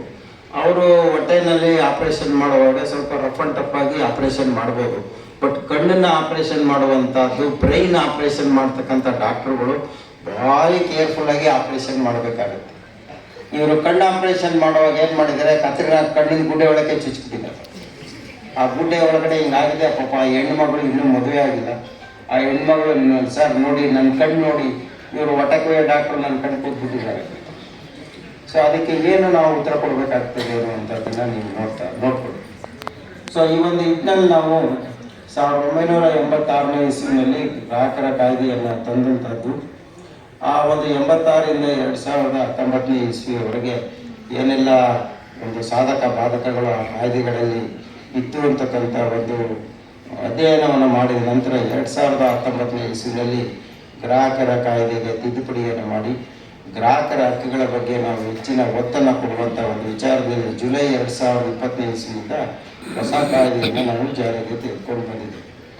ಈ ಒಂದು ನಿಟ್ಟಿನಲ್ಲಿ ಗ್ರಾಹಕರಿಗೆ ನ್ಯಾಯ ಕೊಡ್ತಕ್ಕಂಥ ಒಂದು ವಿಚಾರದಲ್ಲಿ ಗ್ರಾಹಕ ನ್ಯಾಯಾಲಯಗಳನ್ನು ನಾವು ಜಿಲ್ಲಾ ಮಟ್ಟದಲ್ಲಿ, ರಾಜ್ಯ ಮಟ್ಟದಲ್ಲಿ ಮತ್ತು ರಾಷ್ಟ್ರ ಮಟ್ಟದಲ್ಲಿ ನಾವು ಸ್ಥಾಪನೆಯನ್ನು ಮಾಡ್ತಕ್ಕಂಥದ್ದನ್ನು ಆಗಿದೆ. ಪ್ರಕರಣಗಳ ವಿಲೇವಾರಿ ಸಹ ನಡೀತಾ ಇದೆ. ಕರ್ನಾಟಕದ ವಿಚಾರದಲ್ಲಿ ಬಂತು ಅಂತ ಹೇಳಿದ್ರೆ, ಕರ್ನಾಟಕದಲ್ಲಿ ನಮ್ಮ ರಾಜ್ಯ ಕಮಿಷನ್ನಲ್ಲಿ 11,000 ಪ್ರಕರಣಗಳ ಪೆಂಡೆನ್ಸಿ ಇದೆ. ಈಗ ಏನಾಗಿದೆ ಅಂತ ಹೇಳಿದ್ರೆ, ಇತ್ತೀಚೆಗೆ ಸುಪ್ರೀಂ ಕೋರ್ಟ್ನ ಒಂದು ತೀರ್ಪನ್ನ ಬಂದಿದೆ. ತೀರ್ಪಿನಲ್ಲಿ ಅವರು ಕೆಲವೊಂದು ವ್ಯಾಖ್ಯಾನಗಳನ್ನು ಮಾಡಿ ಗ್ರಾಹಕರ ಅಧಿನಿಯಮ 2019ಕ್ಕೆ ತಿದ್ದುಪಡಿಯನ್ನು ತರಬೇಕು ಅಂತಕ್ಕಂಥ ಒಂದು ವಿಚಾರವನ್ನು, ಮಾರ್ಗದರ್ಶನವನ್ನು ಕೇಂದ್ರ ಸರ್ಕಾರಕ್ಕೆ ನೀಡಿದ್ದಾರೆ. ಈ ಬಗ್ಗೆ ನವೆಂಬರ್ 7ನೇ ತಾರೀಕು ನವದೆಹಲಿಯಲ್ಲಿ ಒಂದು ಮೀಟಿಂಗ್ ಆಗಿ ಅದರಲ್ಲಿ ಏನೆಲ್ಲ ಸಾಧಕ ಬಾಧಕಗಳನ್ನು ನೋಡಿ ಏನು ತಿದ್ದುಪಡಿ ಮಾಡಬೇಕು ಅನ್ನೋ ಒಂದು ವಿಚಾರದಲ್ಲಿ ಈಗಾಗಲೇ ಒಂದು ಚರ್ಚೆ ನಡೆದು ಈ ಗ್ರಾಹಕ ಅಧಿನಿಯಮ 2019ರ ತಿದ್ದುಪಡಿ ಒಂದು ಲೆವೆಲ್ಗೆ ಬಂದಿದೆ. ಅದು ಬಂದ ತಕ್ಷಣ ಇನ್ನೂ ಹೆಚ್ಚಿನ ರೀತಿಯಲ್ಲಿ ನಾವು ವ್ಯಾಜ್ಯಗಳ ವಿಲೇವಾರಿಯನ್ನು ಮಾಡಲಿಕ್ಕೆ ಅವಕಾಶ ಇದೆ. ಕರ್ನಾಟಕದಲ್ಲಿ ಏನಾಗಿದೆ ಅಂತ ಹೇಳಿದ್ರೆ, ನಮ್ಮಲ್ಲಿ 34 ಗ್ರಾಹಕ ಜಿಲ್ಲಾ ನ್ಯಾಯ ವ್ಯಾಜ್ಯಗಳ ವೇದಿಕೆಗಳಿವೆ. ಅದರಲ್ಲಿ ಏನಾಗಿದೆ, ಟರ್ಮ್ ಎಲ್ಲ ಮುಗಿದು ಈಗ ಅಧ್ಯಕ್ಷರು ಮತ್ತು ಸದಸ್ಯರುಗಳ ನಿವೃತ್ತಿಯಾಗಿದೆ. ನಮ್ಮ 34 ಕಮಿಷನ್ಗಳಲ್ಲಿ 15 ಕಮಿಷನ್ಗಳಲ್ಲಿ ಅಧ್ಯಕ್ಷರೇ ಇಲ್ಲ. ಪ್ರಭಾರಿ ಅಧ್ಯಕ್ಷರುಗಳ ಸದಸ್ಯರು ಕೆಲಸ ಮಾಡ್ತಾ ಇದ್ದಾರೆ. ಮತ್ತು 5 ಕಮಿಷನ್ನಲ್ಲಿ ಮಹಿಳಾ ಸದಸ್ಯರ ಕೊರತೆ ಆಗಿದೆ. ಮತ್ತು 15 ಕಮಿಷನ್ನಲ್ಲಿ ಸದಸ್ಯರ ಕೊರತೆ ಆಗಿದೆ. ಅಂದರೆ ನಾವು ಆಲ್ಮೋಸ್ಟ್ 50% ಕೆಪಾಸಿಟಿನಲ್ಲಿ ಕೆಲಸವನ್ನು ಮಾಡ್ತಾ ಇರ್ತಕ್ಕಂಥದ್ದನ್ನು ಮಾಡ್ತಾ ಇದ್ದೇವೆ. ಜನವರಿಯಿಂದ ಮಾರ್ಚ್ ಏಪ್ರಿಲ್ವರೆಗೆ ನಮ್ಮ ರಾಜ್ಯ ಕಮಿಷನಲ್ಲಿ ಒಂದು ತಿಂಗಳಿಗೆ 50 ಪ್ರಕರಣಗಳ ವಿಲೆ ಆಗ್ತಾ ಇತ್ತು. ನಾನು ಮೇ 22ನೇ ತಾರೀಕು ರಾಜ್ಯ ಪ್ರಾಧಿಕಾರದ ರಾಜ್ಯ ಗ್ರಾಹಕ ವೇದಿಕೆ ಅಧ್ಯಕ್ಷನಾಗಿ ಅಧಿಕಾರ ವಹಿಸಿಕೊಂಡ ನಂತರ ಹೆಚ್ಚಿನ ಪ್ರಕರಣಗಳ ವಿಲೆ ಮಾಡುವ ಬಗ್ಗೆ ಬೆಳಗ್ಗೆ 10:30ಯಿಂದ ಸಂಜೆ 6 ಗಂಟೆವರೆಗೂ ಸಹ ನಮ್ಮ ಪ್ರಾಧಿಕಾರ ಕೆಲಸ ಮಾಡ್ತಾ ಇದೆ. ತಿಂಗಳಿಗೆ 50 ಕೇಸ್ ಪ್ರಕರಣ ವಿಲೇವಾರಿ ಇದ್ದಂಥದ್ದನ್ನು ನಾವು ತಿಂಗಳಿಗೆ 250ರಿಂದ 300 ಪ್ರಕರಣ ತೀರ್ಮಾನ ಮಾಡುವಂಥ ಮಟ್ಟಕ್ಕೆ ತೆಗೆದುಕೊಂಡು ಬಂದು ನಿಂತಿದ್ದೇವೆ. 500% ನಮ್ಮ ಡಿಸ್ಪೋಸಲ್ ರೇಟು ಜಂಪ್ ಆಗಿದೆ ಮೇಲೆ. ಈಗ ಪ್ರತಿ ತಿಂಗಳು 250ರಿಂದ 300. ಕಳೆದ 6 ತಿಂಗಳಲ್ಲಿ ರಾಜ್ಯ ಪ್ರಾಧಿಕಾರ ಒಂದರಲ್ಲೇ ನಾವು 1550ಕ್ಕೂ ಹೆಚ್ಚು ಪ್ರಕರಣಗಳನ್ನು 6 ತಿಂಗಳಲ್ಲಿ ತೀರ್ಮಾನ ಮಾಡಿದ್ದೇವೆ. ಇನ್ನೂ ಹೆಚ್ಚಿನ ಪ್ರಕರಣಗಳನ್ನ ತೀರ್ಮಾನ ಮಾಡುವ ಬಗ್ಗೆ ನಾವು ಒತ್ತಾಸೆಯನ್ನು ಮಾಡ್ತಾ ಇದ್ದೀವಿ. ವಕೀಲರುಗಳ ಜಾಸ್ತಿ ಸಂಖ್ಯೆಯಲ್ಲಿ ವಕೀಲರುಗಳು ಬರ್ತಾ ಇದ್ದಾರೆ. ಪಾರ್ಟಿ ಇನ್ ಪರ್ಸನ್ ಕಕ್ಷಿಗಾರರುಗಳೇ ಸ್ವತಃ ತಾವೇ ಬಂದು ತಾವೇ ವಾದ ವಿವಾದಗಳನ್ನು ಮಾಡಿ ಕೇಸ್ ಗೆಲ್ತಕ್ಕಂಥ ಒಂದು ವಿಚಾರಗಳನ್ನು ಅನೇಕ ಬಾರಿ ನಾನು ನೋಡ್ತಾ ಇದ್ದೇವೆ. ಮತ್ತು ನಮ್ಮ ಜಿಲ್ಲಾ ಪ್ರಾಧಿಕಾರ ಮತ್ತು ರಾಜ್ಯ ಕಮಿಷನ್ನಲ್ಲಿ ಪಾರ್ಟಿ ಇನ್ ಪರ್ಸನ್ ಬಂದು ಯಾರ್ಯಾರು ವಾದ ಮಾಡ್ತಾರೆ ಅವರಿಗೆ ಮೊದಲ ಪ್ರಾಶಸ್ತ್ಯ, ವಕೀಲರಿಗೆ ನಂತರದ ಪ್ರಾಶಸ್ತ್ಯವನ್ನು ನಾವು ಕೊಟ್ಟಿದ್ದೇವೆ. ಸೊ ಈ ಒಂದು ನಿಟ್ಟಿನಲ್ಲಿ ಹೆಚ್ಚಿನ ಸಂಖ್ಯೆಯಲ್ಲಿ ಪ್ರಕರಣಗಳನ್ನ ವಿಲೇವಾರಿ ಮಾಡಬೇಕು. ಮತ್ತು ನಾವು ಏನೆಲ್ಲ ಪ್ರಕರಣಗಳು ವಿಲೇವಾರಿ ಮಾಡ್ತೀವಿ ಅದರ ಪಬ್ಲಿಸಿಟಿ ಹೆಚ್ಚು ಆಗಬೇಕು. ಮತ್ತು ಇದನ್ನು ಸೋಷಿಯಲ್ ಮೀಡಿಯಾದಲ್ಲೂ ಸಹ ನಾವು ಹೆಚ್ಚಿನ ಸಂಖ್ಯೆಯಲ್ಲಿ ಮಾಡಬೇಕು ಅನ್ನೋ ಒಂದು ನಿಟ್ಟಿನಲ್ಲಿ ಟೆಲಿಗ್ರಾಮ್ ಚಾನಲ್ ಓಪನ್ ಮಾಡಿದ್ದೇವೆ, ಮತ್ತು ಯೂಟ್ಯೂಬ್ ಚಾನಲ್ ಮಾಡಿದ್ದೀವಿ, ವಿಡಿಯೋ ಕಾನ್ಫರೆನ್ಸ್ ಫೆಸಿಲಿಟಿ ಮಾಡಿದ್ದೀವಿ. ಜನವರಿಯಿಂದ ಈ ಜಾಗೃತಿ ಸಾಫ್ಟ್ವೇರ್ ಬಂದಿದೆ. ಕೆಲವೆಲ್ಲ ಸ್ವಲ್ಪ ಸಾಫ್ಟ್ವೇರಲ್ಲಿ ಈಗ ಹೊಸದಾಗಿ ಬಂದಿರೋದ್ರಿಂದ ಕೆಲವೆಲ್ಲ ತೊಡಕುಗಳಿದೆ. ಆ ತೊಡಕುಗಳನ್ನು ನಿವಾರಿಸಿ ಅಂತ ಹೇಳಿ ನಾವು ನ್ಯಾಷನಲ್ ಕಮಿಷನ್ ಅವರಿಗೆ ನಾವು ಮತ್ತು NIC ಅವರಿಗೆ ನಾವು ಈಗಾಗಲೇ ಪತ್ರ ಬರವಣಿಗೆ ಮಾಡಿದ್ದೇವೆ. ಮೊನ್ನೆ ಧಾರವಾಡದಲ್ಲಿ ನಮ್ಮ ಜಿಲ್ಲಾ ಗ್ರಾಹಕರ ವೇದಿಕೆಯ ಕಟ್ಟಡದ ಉದ್ಘಾಟನೆಗೆ ಸನ್ಮಾನ್ಯ ಕೇಂದ್ರ ಸಚಿವರಾದಂಥ ಶ್ರೀ ಪ್ರಹ್ಲಾದ್ ಜೋಶಿ ಸಾಹೇಬರು ಬಂದಾಗ ಅವ್ರ ಗಮನಕ್ಕೂ ಸಹ ನಾನು ಈ ವಿಚಾರವನ್ನು ತಂದಿದ್ದೇನೆ. ಮತ್ತು ಕರ್ನಾಟಕದಲ್ಲಿ ಬಾಕಿ ಇರ್ತಕ್ಕಂಥ ಕಟ್ಟಡಗಳ ವಿಚಾರದಲ್ಲಿ ಅನುದಾನವನ್ನು ನಾನು ಕೊಡ್ತೇನೆ ಅನ್ನುವಂಥ ವಿಚಾರವನ್ನು ಅವರು ಹೇಳಿದ್ದಾರೆ. ಮೊನ್ನೆ ಮಿನಿಸ್ಟ್ರಿ ಸಾಹೇಬರಿಗೂ ನಾನು ಮೊನ್ನೆ ಈ ವಿಚಾರವನ್ನು ತಿಳಿಸಿದ್ದೇನೆ. ಈ ವಿಚಾರದಲ್ಲಿ ನಾವು ಹೆಚ್ಚಿನ ಅನುದಾನವನ್ನು ಕೇಂದ್ರದಿಂದ ನಾವು ಪಡೆದುಕೊಳ್ಳುವಂಥ ಒಂದು ಅವಕಾಶಗಳು ಇರೋದ್ರಿಂದ ಆ ನಿಟ್ಟಿನಲ್ಲಿ ನಾವು ಕಾರ್ಯಪ್ರವೃತ್ತರಾಗಿದ್ದೇವೆ ಅಂತ ಹೇಳ್ತಾ, ಈ ಜಾಗೃತಿ ಡಿಜಿಟಲ್ ಪ್ಲಾಟ್ಫಾರ್ಮ್ ಆದ್ರಿಂದ ನಾವು ಗ್ರಾಹಕರಲ್ಲಿ ಹೆಚ್ಚಾಗಿ ಈ ರೀತಿಯಾದಂಥ ಫ್ರಾಡ್ಗಳು, ಏಕೆಂದರೆ ಬ್ಯಾಂಕ್ಗಳಲ್ಲಿ ATM ಫ್ರಾಡ್ಗಳು ಆಗ್ತಕ್ಕಂಥದ್ದು, ಆನ್ಲೈನ್ ಪೇಮೆಂಟ್ ಮಾಡ್ತಕ್ಕಂಥದ್ದು. ಈ ಆನ್ಲೈನ್ ಪೇಮೆಂಟಲ್ಲಿ ಮಾಹಿತಿಗೋಸ್ಕರ ಹೇಳ್ತಾ ಇದ್ದೀನಿ, ಇಲ್ಲಿಟ್ರೇಟ್ಸು ಹಳ್ಳಿ ಜನಕ್ಕೆ ಫ್ರಾಡ್ ಆಗ್ತಾರೆ. Highly educated peoples, master degree ಓದಂಥವರು, ಡಾಕ್ಟರ್ಸ್ಗಳು, ಲಾಯರ್ಗಳು, ಜಡ್ಜಸ್ಗಳು, ಹೈಕೋರ್ಟ್ ಜಡ್ಜಸ್ಸು ಮತ್ತು ಈವನ್ ಸುಪ್ರೀಂ ಕೋರ್ಟ್ ಜಡ್ಜಸ್ಗೂ ಸಹ ಆನ್ಲೈನ್ ಫ್ರಾಡ್ಗಳು ಆಗಿರ್ತಕ್ಕಂಥದ್ದನ್ನು ನಾವು ನೋಡ್ತೀವಿ. ಈ ಆನ್ಲೈನ್ ಫ್ರಾಡ್ ಮಾಡುವಾಗ ಏನಾಗ್ತದೆ ಅಂತ ಹೇಳಿದ್ರೆ ಗೋಲ್ಡನ್ ಅವರ್ ಅಂತ ಹೇಳ್ತಾರೆ ಪೊಲೀಸ್ನವರು. ಆ ಗೋಲ್ಡನ್ ಅವರಲ್ಲಿ ಮಾಹಿತಿಯನ್ನು ಇಮಿಡಿಯೇಟಾಗಿ ನಾವು ಕೊಟ್ಟರೆ ಅವರು ಇಮಿಡಿಯೇಟಾಗಿ ಟ್ರ್ಯಾಕ್ ಮಾಡುವಂಥ ವ್ಯವಸ್ಥೆಯನ್ನು ಮಾಡ್ತಾರೆ. ಬಟ್ ಆನ್ಲೈನ್ ಫ್ರಾಡ್ ಆಯಿತು ಅಂತೇಳಿ ನಾವು ಪೊಲೀಸರಿಗೆ ಕಂಪ್ಲೇಂಟ್ ಕೊಟ್ಟ ಕ್ಷಣಕ್ಕೆ ನಮ್ಮ ದುಡ್ಡು ವಾಪಸ್ ಬರುತ್ತೆ ಅನ್ನುವಂಥ ಗ್ಯಾರಂಟಿ ಇಲ್ಲ. ಯಾಕೆ ಅಂತ ಹೇಳಿದ್ರೆ ನಮ್ಮ ದೇಶದಲ್ಲಿ ಆನ್ಲೈನ್ ಫ್ರಾಡನ್ನು ಡಿಟೆಕ್ಟ್ ಮಾಡೋದ್ರಲ್ಲಿ ನಂಬರ್ 1 ಪ್ಲೇಸ್ ಇರ್ತಕ್ಕಂಥದ್ದು ಹರಿಯಾಣ ರಾಜ್ಯ, 2ನೇ ಸ್ಥಾನದಲ್ಲಿ ಕರ್ನಾಟಕ ರಾಜ್ಯ ಇದೆ. ಹರಿಯಾಣದಲ್ಲಿ ರಿಪೋರ್ಟ್ ಆದಂಥ 100 ಪ್ರಕರಣಗಳಲ್ಲಿ 35% ಪ್ರಕರಣಗಳು ಮಾತ್ರ ಪತ್ತೆ ಹಚ್ಚಕ್ಕೆ ಸಾಧ್ಯ ಆಗಿದೆ. ಕರ್ನಾಟಕದಲ್ಲಿ 100 ಪ್ರಕರಣಗಳಿಗೆ 25% ಪ್ರಕರಣ ಮಾತ್ರ ಪತ್ತೆ ಆಗ್ತಾ ಇರ್ತಕ್ಕಂಥ ಒಂದು ವಿಚಾರವನ್ನು ಸೈಬರ್ ಪೊಲೀಸರು ಮೊನ್ನೆ ಒಂದು ಮೀಟಿಂಗ್ ಮಾಡಿ ನಾವು ನಮ್ಮ ಜಿಲ್ಲಾ ಪ್ರಾಧಿಕಾರದ ಮತ್ತು ಜಿಲ್ಲಾ ಕಮಿಷನ್ನ ಸದಸ್ಯರು ಅಧ್ಯಕ್ಷರಿಗೆ ಒಂದು ವರ್ಕ್ಶಾಪ್ ಮಾಡಿದ್ವಿ. ಸೊ ಆ ಒಂದು ನಿಟ್ಟಿನಲ್ಲಿ ಹೋಯಿತು ಅಂತ ಹೇಳಿದ್ರೆ 100 ಕಂಪ್ಲೇಂಟು ನಮ್ಮ ರಾಜ್ಯದಿಂದ ಇವತ್ತು ಒಂದು ದಿನಕ್ಕೆ ಬಿತ್ತು ಅಂದರೆ ಬರೀ 25% ಅಷ್ಟೇ ರಿಕವರಿ ಆಗುತ್ತೆ. 75% ಪ್ರಕರಣಗಳಲ್ಲಿ ರಿಕವರಿ ಮಾಡೋಕ್ಕೆ ನಮ್ಮ ಕೈಲಿ ಕೆಪಾಸಿಟಿನೇ ಇಲ್ಲ ಅಂತ ಹೇಳಿ ನಮ್ಮ ಸೈಬರ್ ಪೊಲೀಸರು ಹೇಳುವಂಥ ಒಂದು ವಿಚಾರವನ್ನು ಎಲ್ಲರಿಗೂ ನಾನು ಹೇಳ್ತಾ ಇದ್ದೀನಿ. ಈ ಒಂದು ನಿಟ್ಟಿನಲ್ಲಿ ಸೈಬರ್ ಫ್ರಾಡ್ಗೆ ನಾವು ಒಳಗಾಗಿ ಅದನ್ನು ರಿಪೇರಿ ಮಾಡಿ ನಮಗೆ ರಿಕವರಿ ಮಾಡಿಕೊಡಿ ಅಂತ ಹೇಳಿದ್ರೆ ಸಕ್ಸಸ್ ರೇಟ್ ಭಾರಿ ಕಡಿಮೆ ಇರೋದ್ರಿಂದ ಅದ್ರ ಬಗ್ಗೆ ಕೆಪಾಸಿಟಿ ಬಿಲ್ಡಿಂಗನ್ನು ನಮ್ಮ ಪೊಲೀಸ್ನವರು ಮಾಡ್ಕೊಳ್ತಾ ಇದ್ದಾರೆ. ಆದರೂ ಸಹ ನಮ್ಮ ಈ ಸೈಬರ್ ಫ್ರಾಡನ್ನು ತಡೆಗಟ್ಟೋದಕ್ಕೆ ನಾವೇ ಎಚ್ಚರಿಕೆಯಿಂದ ಇರ್ತಕ್ಕಂಥ ಒಂದು ಕೆಲಸವನ್ನು ಮಾಡಬೇಕಾಗುತ್ತೆ. ಯಾಕೆ ಅಂತ ಹೇಳಿದ್ರೆ ಈಗೆಲ್ಲ ಬ್ಯಾಂಕ್ನವರೆಲ್ಲ ಆನ್ಲೈನ್ ಬ್ಯಾಂಕಿಂಗ್ ಅಂತ ಮಾಡಿದ್ದಾರೆ. ಆಲ್ ಪೆನ್ಷನರ್ಸು ಪೆನ್ಷನ್ ದುಡ್ಡು ಯಾವತ್ತು ಅಕೌಂಟಿಗೆ ಬೀಳುತ್ತೆ ಅದರ 1 ದಿನ 2 ದಿನದಲ್ಲೇ ಆನ್ಲೈನ್ ಫ್ರಾಡ್ ಜಾಸ್ತಿ. ಬ್ಯೂಟಿಫುಲ್ ಆಗಿ ಒಳ್ಳೆ ವಾಯ್ಸ್ ಇರ್ತಕ್ಕಂಥ ಹೆಣ್ಮಕ್ಳುಗಳು ಫೋನ್ ಮಾಡ್ತಾರೆ, ಅಂಕಲ್ ಅಂತಾರೆ. ಆ ಒಳ್ಳೆ ವಾಯ್ಸನ್ನು ಕೇಳಿದ ತಕ್ಷಣ ಇವರು ಏನಮ್ಮ ಅಂತ ಹೇಳ್ತಾರೆ. ಅವರು ಇಲ್ಲ ಏನೋ ನಿಮ್ಮದು ಪ್ರಾಬ್ಲಮ್ ಆಗಿದೆ, KYC ಅಪ್ಡೇಟ್ ಮಾಡಬೇಕು, ಒಂದು OTP ಬರುತ್ತೆ, OTP ಕೊಡಿ, ಪುನಃ ಇನ್ನೊಂದು ನಿಮ್ಮದು ಅಕೌಂಟ್ ಡೀಟೇಲ್ಸ್ ಕೊಡಿ ಅಂತಾರೆ. ಇವರೆಲ್ಲರೂ ಪಾಪ ವಯಸ್ಸಾದವರು ಹೆಣ್ಮಗಳು ಸುಂದರವಾಗಿ ಮಾತಾಡ್ತಾ ಇದ್ದಾರೆ ಒಂದು ವ್ಯವಸ್ಥೆಗೆ. ಅವರೆಲ್ಲ ಶೇರ್ ಮಾಡಾದ್ಮೇಲೆ ದುಡ್ಡೆಲ್ಲ ಹೋದ ತಕ್ಷಣ ಮೊಬೈಲಲ್ಲಿ ಮೆಸೇಜ್ ಬರುತ್ತೆ, 5,000 ಹೋಯ್ತು, 10,000 ಹೋಯ್ತು, 15,000 ಹೋಯ್ತು ಅಂತ. ಆವಾಗ ಇವರು ಎತ್ತೆಚ್ಕೊಂಡು ಓಡ್ತಾರೆ ಬ್ಯಾಂಕ್ಗಳಿಗೆ. ಒಂದು ಪ್ರಕರಣದಲ್ಲಿ ಅವರು ಆನ್ಲೈನ್ ಫ್ರಾಡ್ ಮಾಡೋರು ನೀವು ಕೇರ್ಫುಲ್ ಆಗಿರ್ಬೇಕು. ಸೆಕೆಂಡ್ ಸ್ಯಾಟರ್ಡೇ ಸಂಡೇ ಈಗ ರಜಾ, ನಾಳೆ ಕ್ರಿಸ್ಮಸ್ ರಜಾ ಇದೆ, ಇವತ್ತು ಆನ್ಲೈನ್ ಫ್ರಾಡ್ ಜಾಸ್ತಿ. ವರ್ಕಿಂಗ್ ಡೇ ಇದ್ದರೆ ಫ್ರಾಡ್ಗಳು ಆಗೋದಿಲ್ಲ. ಯಾಕೆ ಅಂತ ಹೇಳಿದ್ರೆ ಈ ಜನಕ್ಕೆ ಪೊಲೀಸರ ಹತ್ರ ಹೋಗ್ಲಿಕ್ಕೆ, ಕಂಪ್ಲೇಂಟ್ ಮಾಡಲಿಕ್ಕೆ ಬ್ರೀತಿಂಗ್ ಟೈಮ್ ಸಿಗದೇ ಇರೋ ರೀತಿ ಅವ್ರು ಏನು ಮಾಡ್ತಾರೆ ಅಂದರೆ ಈ ಗೋಲ್ಡನ್ ಅವರ್ ಅನ್ನುವಂಥದ್ದು ಗ್ರಾಹಕರ ಕೈಗೆ ಸಿಗಬಾರ್ದು ಅಂತೇಳಿ ಈ ಫ್ರಾಡ್ಸ್ಟರ್ಸನ್ನು ನೋಡಿ ನೋಡಿ ನೋಡಿ ಆಪರೇಟ್ ಮಾಡ್ತಾರೆ. ಸೊ ಈ ಒಂದು ನಿಟ್ಟಿನಲ್ಲಿ ನಾವು ಹೆಚ್ಚಿನ ಸಂಖ್ಯೆಯಲ್ಲಿ ಲಾ ಕಾಲೇಜಸ್ಗಳು, ಡಿಗ್ರಿ ಕಾಲೇಜು, ಶಾಲೆಗಳಲ್ಲಿ ಮಕ್ಕಳುಗಳಿಗೆ ಈ ವಿಚಾರದಲ್ಲಿ ಒಂದು ಹೆಚ್ಚಿನ ಗ್ರಾಹಕರ ಒಂದು ವಿಶೇಷವಾದಂಥ ವಿಚಾರಗಳನ್ನು ತಿಳಿಸ್ಕೊಡುವಂಥ ಒಂದು ಪ್ರಯತ್ನ ಮಾಡೋದಕ್ಕೆ ನಾವು ಈಗಾಗಲೇ ಕಾರ್ಯಕ್ರಮವನ್ನು ಚಾಕೌಟ್ ಮಾಡ್ತಾ ಇದ್ದೀವಿ.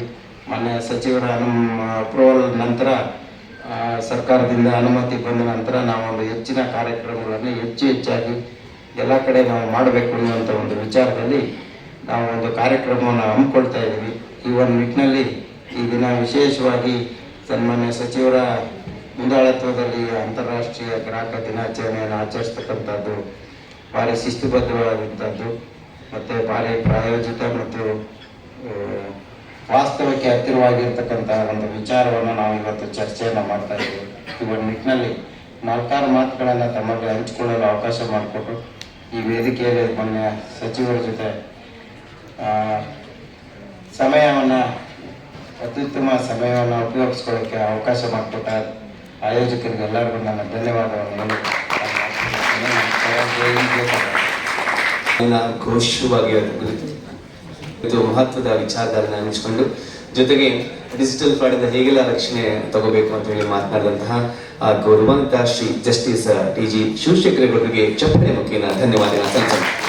ಇದೀಗ ಕರ್ನಾಟಕ ರಾಜ್ಯ ಆಹಾರ ಆಯೋಗದ ಮಾನ್ಯ ಅಧ್ಯಕ್ಷರು ಡಾಕ್ಟರ್ ಎಚ್. ಕೃಷ್ಣ ಅವರು ಮಾತನಾಡಬೇಕಾಗಿ ವಿನಂತಿ. ಈ ಬೆಳಗಿನ ಶುಭೋದಯಗಳು. ಇಂದಿನ ಈ ಸಮಾರಂಭದ ಅಧ್ಯಕ್ಷತೆಯನ್ನು ವಹಿಸಿರುವಂಥ ನಮ್ಮ ನಿಮ್ಮೆಲ್ಲರ ನೆಚ್ಚಿನ ಮಾನ್ಯ ಆಹಾರ, ನಾಗರಿಕ ಸರಬರಾಜು ಹಾಗೂ ಗ್ರಾಹಕ ವ್ಯವಹಾರಗಳು ಮತ್ತು ಕಾನೂನು ಮಾಪನಶಾಸ್ತ್ರ ಸಚಿವರು ಹಾಗೂ ಬೆಂಗಳೂರು ಗ್ರಾಮಾಂತರ ಜಿಲ್ಲಾ ಉಸ್ತುವಾರಿ ಸಚಿವರು, ಕರ್ನಾಟಕ ಸರ್ಕಾರ ಮತ್ತು ಜನಪ್ರಿಯ ಮಂತ್ರಿಗಳು ಆದ ಶ್ರೀ ಕೆ.ಎಚ್. ಮುನಿಯಪ್ಪ ಅವರೇ,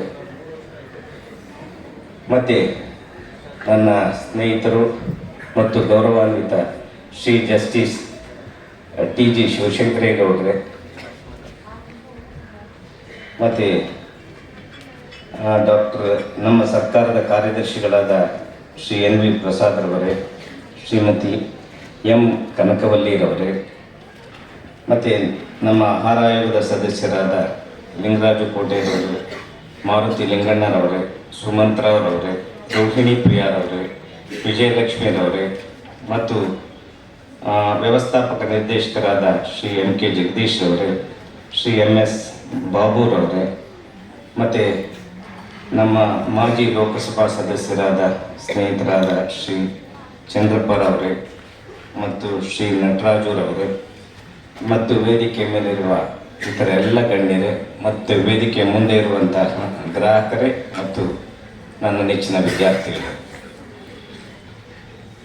ಈ ಗ್ರಾಹಕ ಎಂದರೆ ತಮಗೆಲ್ಲರೂ ಗೊತ್ತಿರುವ ಹಾಗೆ ಅನಪೇಕ್ಷಿತ ವ್ಯಕ್ತಿಯಲ್ಲ. ಆತ ನಮ್ಮಲ್ಲಿಗೆ ಬರುವ ಗೌರವಾನ್ವಿತ ವ್ಯಕ್ತಿ.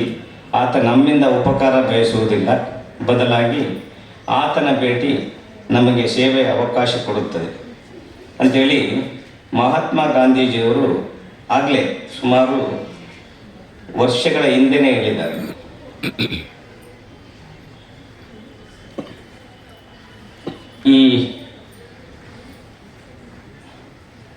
ಇಂದು ಈ ಗ್ರಾಹಕರ ದಿನಾಚರಣೆಯನ್ನು, ರಾಷ್ಟ್ರೀಯ ಗ್ರಾಹಕರ ದಿನಾಚರಣೆಯನ್ನು ಆಚರಿಸ್ತಾ ಇರೋದು ನಮಗೆಲ್ರಿಗೂ ಒಂದು ಸಂತೋಷದ ವಿಷಯ.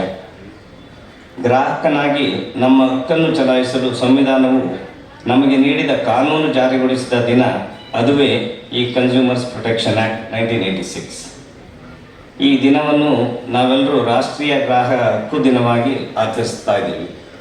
ಈ ಮಹತ್ತರವಾದ ದಿನದಂದು ರಾಜ್ಯ ಆಹಾರ ಆಯೋಗದ ಅಧ್ಯಕ್ಷನಾಗಿ ಇಂದು ನಾವು ರಾಷ್ಟ್ರೀಯ ಗ್ರಾಹಕ ದಿನವನ್ನು ಕೇವಲ ಅಂಗಡಿ ವಿಷಯ ಅಲ್ಲ, ನಾವು ತಿನ್ನುವ ಅನ್ನ, ಕುಡಿಯುವ ನೀರು, ಪಡೆಯುವ ಸೇವೆ ಎಲ್ಲವೂ ಗ್ರಾಹಕ ಹಕ್ಕುಗಳೇ. ನಾವು ಎಲ್ಲರೂ ಒಂದು ರೀತಿಯಲ್ಲಿ ಗ್ರಾಹಕರೇ.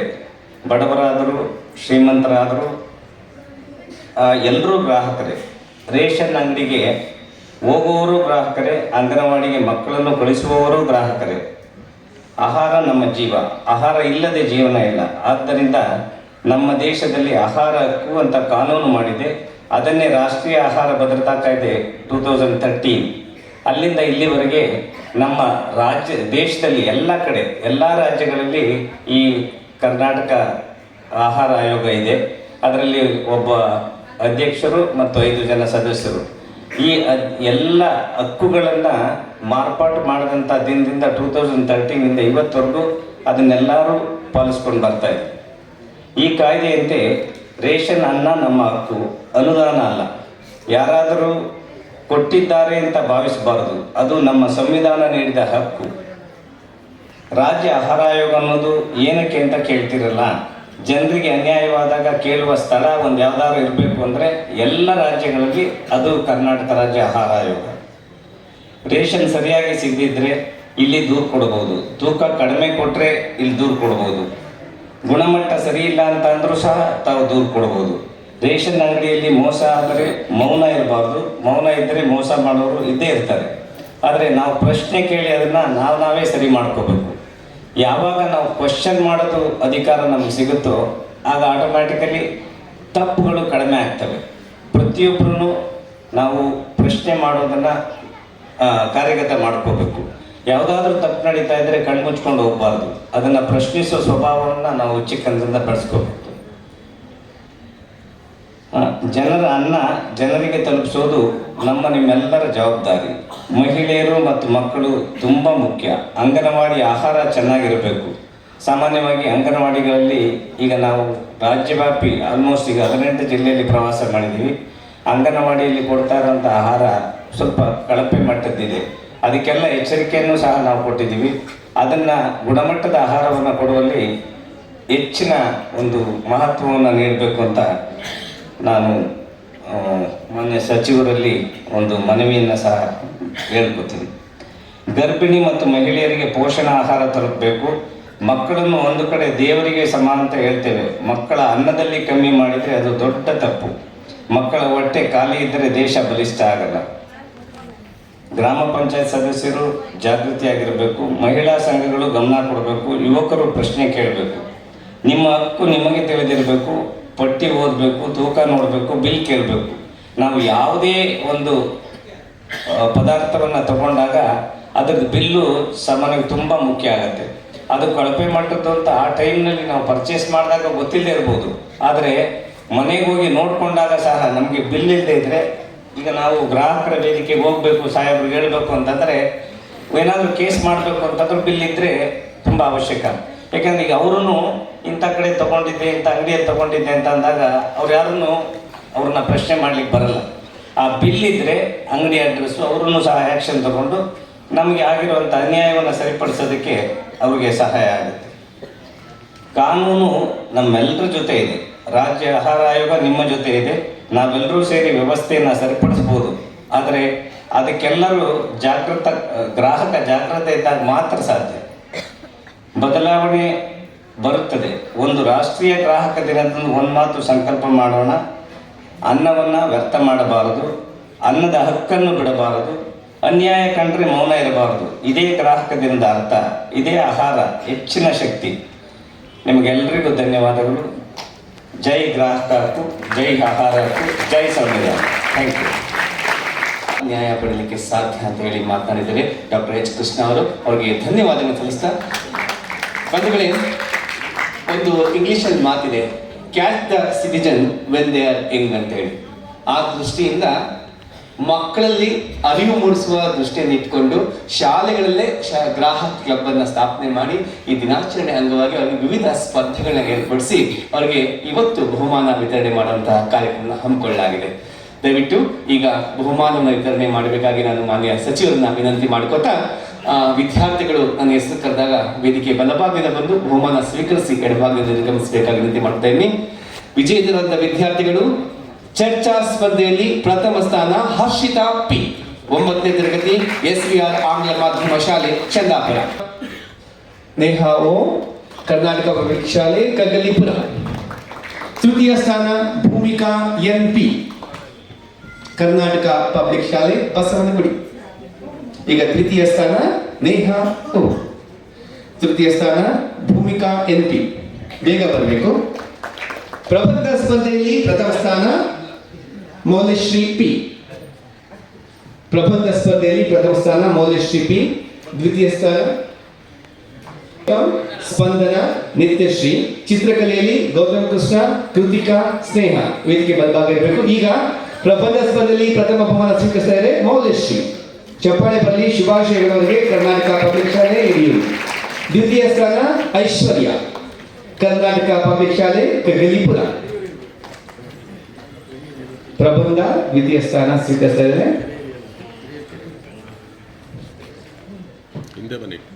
ಪ್ರಬಂಧ ತೃತೀಯ ಸ್ಥಾನ ಸ್ಪಂದನ.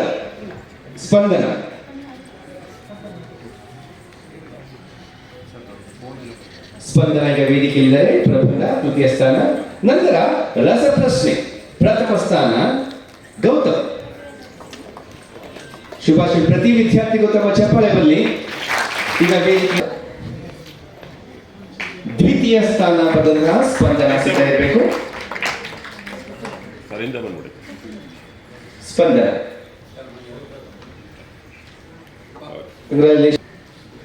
ದ್ವಿತೀಯ ಸ್ಥಾನ ರಸಪ್ರಶ್ನೆ ಸ್ಪಂದನ, ಸರ್ಕಾರಿ ಸಂಯುಕ್ತ ಪ್ರೌಢಶಾಲೆ ಯಲಹಂಕ.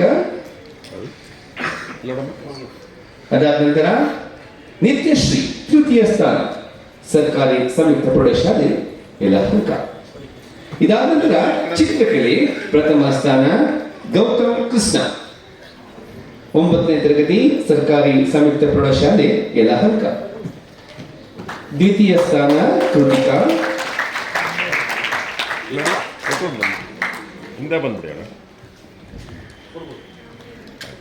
ಶುಭಾಶಯಗಳು ಗೌತಮ್. ದ್ವಿತೀಯ ಸ್ಥಾನ ಕೃತಿಕಾ.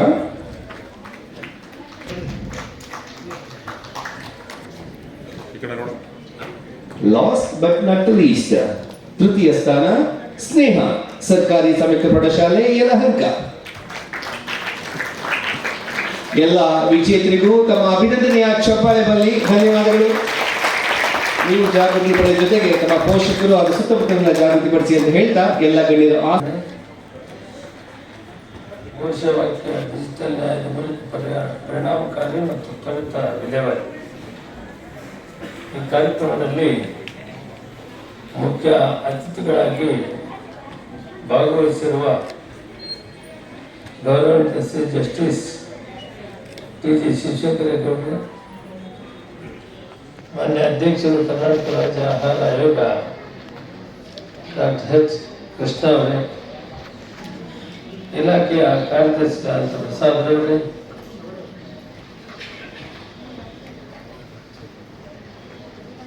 ಇಲಾಖೆಯ ಕಮಿಷನರ್ ಅಂತ ಕನಕವಲ್ಲಿ ಅವರೇ ಮತ್ತು ಫುಡ್ ಕಾರ್ಪೊರೇಷನ್ನ ವ್ಯವಸ್ಥಾಪಕ ನಿರ್ದೇಶಕರಾದಂಥ ಸನ್ಮಾನ್ಯ ಜಗದೀಶ್ ಅವರೇ, ನಿಯಂತ್ರಣ ಕಾನೂನು ವಾಹನ ಇಲಾಖೆ SN ಬಾಬು ಅವರೇ, ಮಾಜಿ ಲೋಕಸಭಾ ಸದಸ್ಯರಾದಂಥ ಸನ್ಮಾನ್ಯ ಚಂದ್ರಣ್ಣ ಅವರೇ,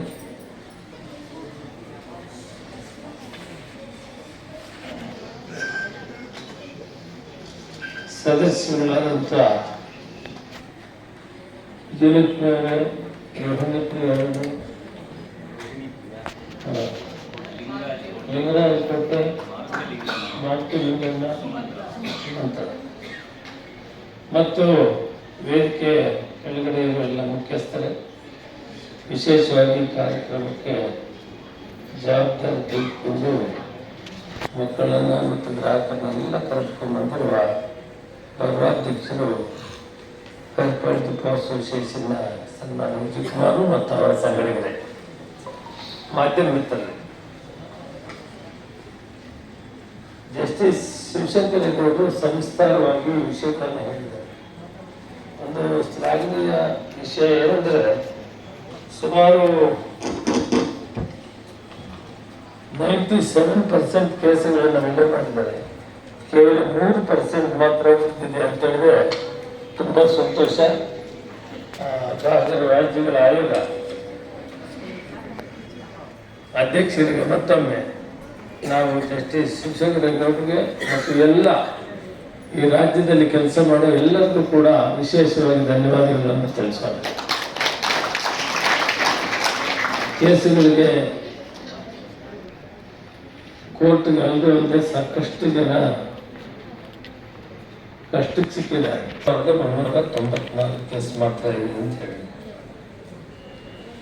ಶಿವಶಂಕರಗೌಡರು ಕೆಲವು ವಿಷಯಗಳನ್ನ ಸರ್ಕಾರದ ಗಮನಕ್ಕೆ ತಂದಿದ್ದಾರೆ. 34 ಕೂಡ ಮುಖ್ಯ ನ್ಯಾಯಾಧೀಶರು ಕರ್ನಾಟಕ ಆದಷ್ಟು ಬೇಗ ಸೆಲೆಕ್ಷನ್ ಪ್ರೋಸೆಸ್ ಮುಗಿಸ್ಕೊಟ್ರೆ ನಮ್ಮ ಗ್ರಾಹಕರಿಗೆ ನಿಜವಾಗ್ಲೂ ಕೂಡ ನ್ಯಾಯ ದೊರಕಿಸೋಕ್ಕೆ ಅವಕಾಶ ಆಗ್ತದೆ.